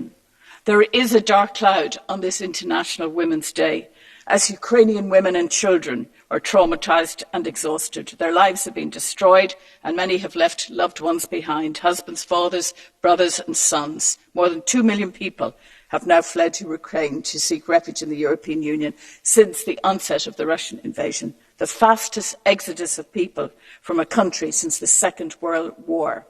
I commend our Eastern member states for welcoming Ukrainians with open arms, but we must mobilise the resources of all of Europe to help them. I welcome last week's decision by Justice and Home Affairs Ministers to activate the Temporary Protection Directive for Ukrainians. The shocking murder of civilians as they flee through what are supposedly humanitarian corridors is a war crime. We must isolate Russia comprehensively, not in a piecemeal way. We must have measures that are economic, social, cultural and business must be comprehensive. This is a whatever it takes moment for European democracy. There is a moral imperative on all of us to save as many lives as possible as Putin and his barbaric regime murder our Ukrainian friends and partners. We must work together. We must respond comprehensively. Paldies. Nākamais vārds Evin Insir kundzei vienai minūtei. Mrs. Insir, 1 minute, please. Kollegor, helt plötsligt blir Olof Palmes ord dessa satans mördare återigen högaktuellt i Europa när Putins fascism förkroppsligas genom invasionen av Ukraina. Putins plats är varken i Kreml eller på Rysslands gator. Han hör hemma i